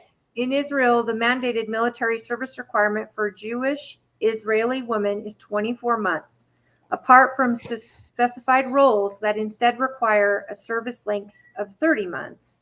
Women can be exempted from military service for reasons like religious conscience, marriage, pregnancy, and motherhood. Okay. But they are required to give 24 months to the state. And that's fine. But Israel doesn't send their women to, I mean, they don't send their women to the Middle East because they already are there, but they don't. And I want to have women volunteering in the military. That's great. I don't want a draft. I agree. I think we're absolutely in agreement there. Yeah. Is there anything upcoming? I know you got the big shoot weekend. Yep, got the range. Besides huge vote on Tuesday, everybody, last day to get your ballot in is Tuesday, get it in the drop box before 8 p.m. Vote in person. If you don't want to mail in your ballot, check out your local county clerk's office website to see where your locations are, where your drop boxes are, or make sure that your ballot is postmarked by the 24th. Yeah. And everyone, remember, take a few minutes to remember Johnny Hurley. He's a dang hero. When everyone else hid, he ran into the fire and took care of it. And he saved lives, lost his own life. Johnny Hurley is. What's that? Remind people who maybe missed the first of the show. Johnny Hurley is the guy 3 years ago today in Arvada, Colorado, when an active shooter went into like the shopping district. He heard the gunshots and he ran to it and killed the active shooter. And this is a rough thing. While the police stayed in their buildings and peeked out the windows, he ran to it and eliminated it. And this is not a knock against all police, but this is a knock against the 3 police who were in that shopping district who hid. And then after he was done, perimeter, they said they were trying to establish a perimeter in order to back up. That's the procedure. No, right. The family got paid out because what they did was lock their doors, stayed in their building and ducked. And then when they saw a guy who wasn't the shooter out there kneeling by the AR-15 unloading it, they popped their head out and shot him 3 times. And that's why they lost their lawsuit. You know, that could have happened at Trolley Square so easily. It could have. That was an off-duty officer who did that. He left Rodizio and went out, and he's calling 911 saying, "Don't shoot me. I'm wearing this, this, and this, and I'm going after him before he kills anybody else." And that's heroic, and it's unthinkable. Yep. And a lot of people can't. Now, let's be honest, though. Police officers in that situation, the reason he called 911 and explained his description is because he did not want an accident to happen like what happened there. And when you have chaos like that, you don't know how many shooters there are. You don't know which people are shooters and which aren't. You don't know if you need a perimeter. You need to protect victims. You hope every officer is going to run in like that officer did in Trolley Square, or just like Hurley did. But you don't know. So to blame police for not going gung-ho, that's a tough scenario. I don't know if I would, but I don't know if I blame him, but let me ask you this. And by the way, police departments pay out to anybody they shoot. Let me ask you this. Okay, the Supreme Court came down and said law enforcement has no duty to protect you. And at the same time, that's the Supreme Court. And at the same time, policies came down and said in active shooter situations, you will assault. You will head towards the active shooter no matter what.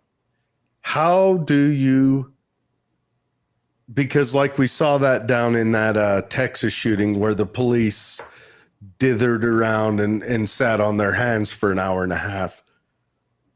How do they square that circle? Now, I want law enforcement who is bold and strong and will run into the fire. That's who I want. I want firefighters who will run into the fire. And I understand you're volunteering. You are volunteering for that dangerous job. Yes, you're not paid enough. Sure, all that, but it's a voluntary job. Just like when I say if someone signs up for Congress, they're going to give up their stock market portfolio. It's a voluntary job. You're going to sign up, so you're going to your life, and one is potentially your life. If you make a mistake, you could serve your life in prison.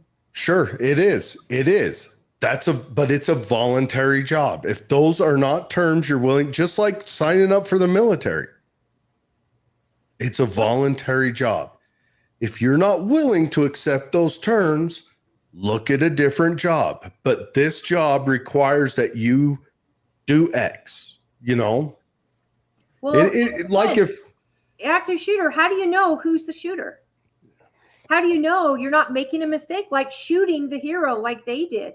There's all sorts of, well, here's what happened is the police officer who shot him first saw the active shooter pass by his window before it started. So he had a description. When he shot, he said, and I quote, "I was picturing the Columbine shooting. I saw that he was wearing red, but I blacked out.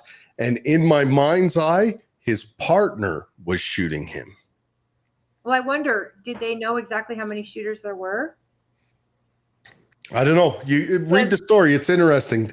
The guy went into somewhere else. He zoned out. And I'm not trying to blame the police. I am not. Don't confuse that. But I don't want to hire a plumber who won't deal with toilets. You see what I'm saying? Who won't get his feet dirty when the shit's Who won't climb in the poop. That's the job. Right? And if you don't want to deal with criminals, and if you don't want to be the shield for the populace, go do something else. There are thousands of jobs out there. Well, having known a police officer my whole life, my father would be the one that will run right towards it.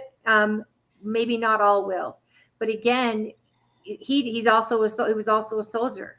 That's his mentality was, I'm going to go where the shots are and I'm going to save who I can, or at least die trying. I mean, not every officer feels that way. And it was a different time where when you see an officer, and right now over the whole George Floyd thing, he's going to serve the rest of his life. He was a pawn in this huge thing.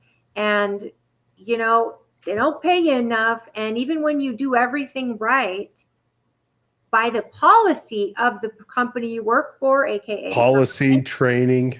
Yeah. When you do everything you're supposed to do and they don't back you in any way and they let you get thrown to the wolves, I'm not surprised. It's like when Obama tied the hands of our military and said they sacrificed him. Exactly. And 100% was not able to engage in a battle you know, on the off. They were constantly on defense. All of that changes. Policy is going to get these cops killed. Yep. Policy is going to get the public killed. And restriction on gun ownership and the right to own guns and private owners of guns is only going to get more people killed when you're restricting people who are right there and ready to defend their lives and the people around them when officers can't be there. But then it also puts the public in danger from police if they don't have proper etiquette in how to inform law enforcement. Hey, I'm going in. This is what I look like. I have a firearm and I'm going to take this guy out because I've got a shot. I mean, yep. Yeah, it would have been nice. Well, Johnny did call 911 before he went in, I think, or he had someone call 911. But it's, and I'm not blaming the cops. I know it sounds like I am, but I'm not. It's a complicated situation. But anyway, so we'll finish out these comments. O'Malley says, dithering is death. That kind of behavior comes from the top down. It's different from department to department. That is 100%. John Farnham informed us long ago to expect the police to form a perimeter and send no one in. If you are on your own. John is a police officer, by the way. Look up the story of the mother and daughter that was hard and lit on fire as the officers outside listened to their screams. They waited for the guy to finally come out of the house. Well, that's a rough one. Yes, they do. But so the policy that came down, this came down nationally after the school shooting in Florida. Was it Marjorie Douglas High School shooting? Came down federally that if there is an active shooter in a school, police will advance. Now, I don't know what their enforcement mechanism is supposed to be. That was the one where the border agent went in, right? No, that was Uvalde. You're thinking Uvalde. I'm thinking the one that what was his name? The one we watched the debate with him and Spike. Yeah, Hogg. that was a different school, wasn't it? No, that was the one at Marjorie Douglas down in, and this was like what, 7 years ago, 6 years ago, where the sheriff's resource officer hid outside. He got in trouble, lots of trouble. The sheriff was a big old I know pile of Duke. there was an officer, I believe it was another type of officer said, I'm going in. What are we standing out here for? Not at Marjorie Douglas. You're thinking Uvalde. When was Uvalde? Uvalde was the one in Texas like 2 years ago, a year and a half ago. And that was the one where the police. What's that? This feels like it happened a longer time ago than just a couple of years ago. It might be, but Uvalde was the one where the Uvalde Police Department, the Uvalde School Police Department waited outside, and then it was two, I think, two border control agents that actually did the entry and went in there. Against police commands and stuff, and they said, yes, no, but we're going. Yeah. Parents outside just freaking out because you could still hear the shooting. And yeah. So your mom says, I would never want my daughter to be drafted. I agree. I'm with you 100%, Sherry. It isn't right. Look at the nation's history. Maybe join the nursing program. Thanks, Mom. I would love to see your daughter as a nurse. That would be fun to watch. Holly, go take care of that bedpan. But no, I don't think you should draft women. Women are the most important thing a nation has. They are. Yeah, women can keep the nation running economically and family-wise, and reproductively. Yeah, and you still need men if you're going to reproduce. You need a man. That's it. Yeah, the kids are going to have pretty broad foreheads, and their eyes are going to be really far apart afterwards. But you need a man. Ew, no, ew. It's just a fact. You're talking about families? It's just a fact. You need a man to replace yourselves. Right, but they've proven that even without reproductive whatever during World War II, they kept the United States economy going. And they sure did. Very important. They sure did. For everyone when you're in a time of crisis. 100%. Mallory says, I have a lot more faith in Utah's police departments. They regularly train to go in. Yes, I do too. And I mean, I have a lot more faith in, I would bet, most police departments. And it's probably the sick fact that Uvalde failed because it was a police department. It was a school police department. Think of a whole police department. I think it was like 1,000 police officers built around schools. So apparently Uvalde's a pretty big place. Well, Granite School District has their own police department. Yes, that's this type of system, right? And it's built. So if you build it specifically for something, it's government. It will fail at doing that one thing. It's just the way it goes. She asked, when was this enacted? Before or after Uvalde? Long before Uvalde, years before. I think it was enacted 2 years after Marjorie Stone Douglas. You mean the policy, right? Yes, the policy was enacted. They did a full investigation. Federal investigators come down on it long before Uvalde.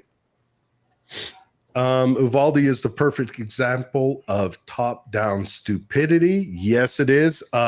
Ineptitude, stupidity, and also if the government was to design a tool to do one job, it would fail at doing that one job. It'd probably be a perfect success at everything else on earth, but it would fail at doing that one job. And it would take about 5 years longer than the anticipated. Oh, easy. And be about 10 times more expensive. And still fail. And my mom says, right, she's much too beautiful. Mom, I love you, She But wouldn't want to do the I would bedpan. just rather work in a factory than be a nurse because I I'd want to be close to my children and raising my children. I would hate to be overseas caring for a nurse. There are women far stronger and bolder and more beautiful than I who have the intestinal fortitude to do that job, and I'm just rather not do it. But again, Mally says my son's just as important as someone else's daughter, which brings me back to say I don't want my son involved in your stupid wars that these people get us into, not even on our own soil, of the grounds that, well, if we fight over there, we won't have to fight over here. That's fine and good, but why do we have to send our people? And why do I have to make my son die or let my son die for your freedom to send my future generations ahead kids for the exact same crap? When are we as Americans going to focus less on the military industrial complex and how we're working around the world and focus more on fixing our own houses? Imagine if Lockheed Martin wasn't making cruise missiles and they were making cars. Or what if what's their names? They make airplanes. Lockheed Martin, Oh, the other one. Boeing. Boeing. What if Boeing actually made commercial airliners that were just tip top? Imagine what our cars, we would have Jetsons flying cars if we applied our energy to our civilian market instead of just making things go pop. Did you see Elon Musk's X where he's like, oh, we're under time and under budget. Another rocket in the sky. Your move, Boeing. Something like that. Oh, Because Boeing is 5 years over the deadline using NASA dollars and nothing to show for it. Yeah, Shocker. But again, that just is right to your point. Put it in the privatized hands. You actually have a product. Put it in a government-funded hands. You have a pile of crap. Every time. 100%. Every time. It's just the way it goes. Are as useful as protective orders. Policies are nothing but protections against your own butt, and lawsuits are one of the problems. I'm sure that I know counties and cities have to pay out lawsuits, wrongful death lawsuits, even when their person was a justified shoot was done against their person, their family member, and they still sue and still win dollars and payouts from cities and counties. Even though if it went to a jury trial, they wouldn't win, but they do it to avoid the expense of long trials and all of that. Just to say, hey, we're sorry we shot your criminal. Yeah, maybe it's overall long-term, maybe it's cheaper that way. That I think it is. And that's why they avoid getting into it. But what kind of world are we living in when we're paying criminals' families because they got put down? We need to, the problem is our culture. Our culture is this poisoned culture. Our culture is this culture of inner city youths being raised without whole families, being raised with wrong ideas. Our lawsuit policies too. Yeah. And our lack of economic mobility. All these things, these things need to be taken care of. And if we don't, this is going to be a constant. I mean, you know what? It's all right. They already hit the plunger. Right now, we're just swirling around the little hole in the bottom. That's all there is. Maybe, I mean, I don't know. I look at it historically, like, are we going to get a Caesar or a Cincinnatus? I mean, what are we looking at for the future? Because we're at that time where that's where it heads. That's where populism takes us. Your mom says, like Vietnam, terrible. Yes, 100%. Yeah, Vietnam was ugly. You know, about that dad was sent to that war as a teenager with no choice, and it really hurt him. It hurt a lot of them. And then treated our soldiers like dirt worse than dirt and basically shunned them. And we have a generation of men that were treated so poorly that it, over what? Not one of them chose this. This was a Yep. political grab and nothing Yep. more. And it cost blood. Yep. I didn't get to show my mom my cute dress. Mom, look what my Oh. got me for my birthday. Oh, stress time. Hold on. I've got to do this, and then there we go. Okay, show it to her. Do a twirl, or Here's my twirl. there you go. And it Lovely actually- dress. It actually twirls and stuff. I didn't know Jared was going to be sick today, or I'd been in studio. But hey, What is that? Is that your bird? yeah. The Hello. Be quiet. bird likes the dress too. He just realized I'm over here, and It's a cold crap. All right. How long have you been there? All right, let's close this show down. We've been gabbling for too long. But anyways, hopefully next week Holly will be back in studio and face-to-face time. And you'll But- be feeling better, I hope, and your I family. hope so. Let the cold run the gamut, and everybody's healthy and happy. That's right. That's right. Now, yeah, so tomorrow, range day, get a hold of Mallory. I'll be there. I'm excited for it. I love it. Look, Yes, your bird bark. I That's need to. He's mad at me, but apparently. stop! It's because he has a German Shepherd, and he thinks that he's got to be noisier than him. Okay, I love you all. Please like and subscribe if you're first-time viewer. We really could use your support, and share this video if you want people to get to know the candidates and what's going on. And let us know. Shut up. Let us know if there's anyone that you'd like to see on the show. I've reached out to the local school board to ask them, because that's a office that I'm really bugged by, that I don't know anything about them, because they don't run partisan, and I can't find details about them.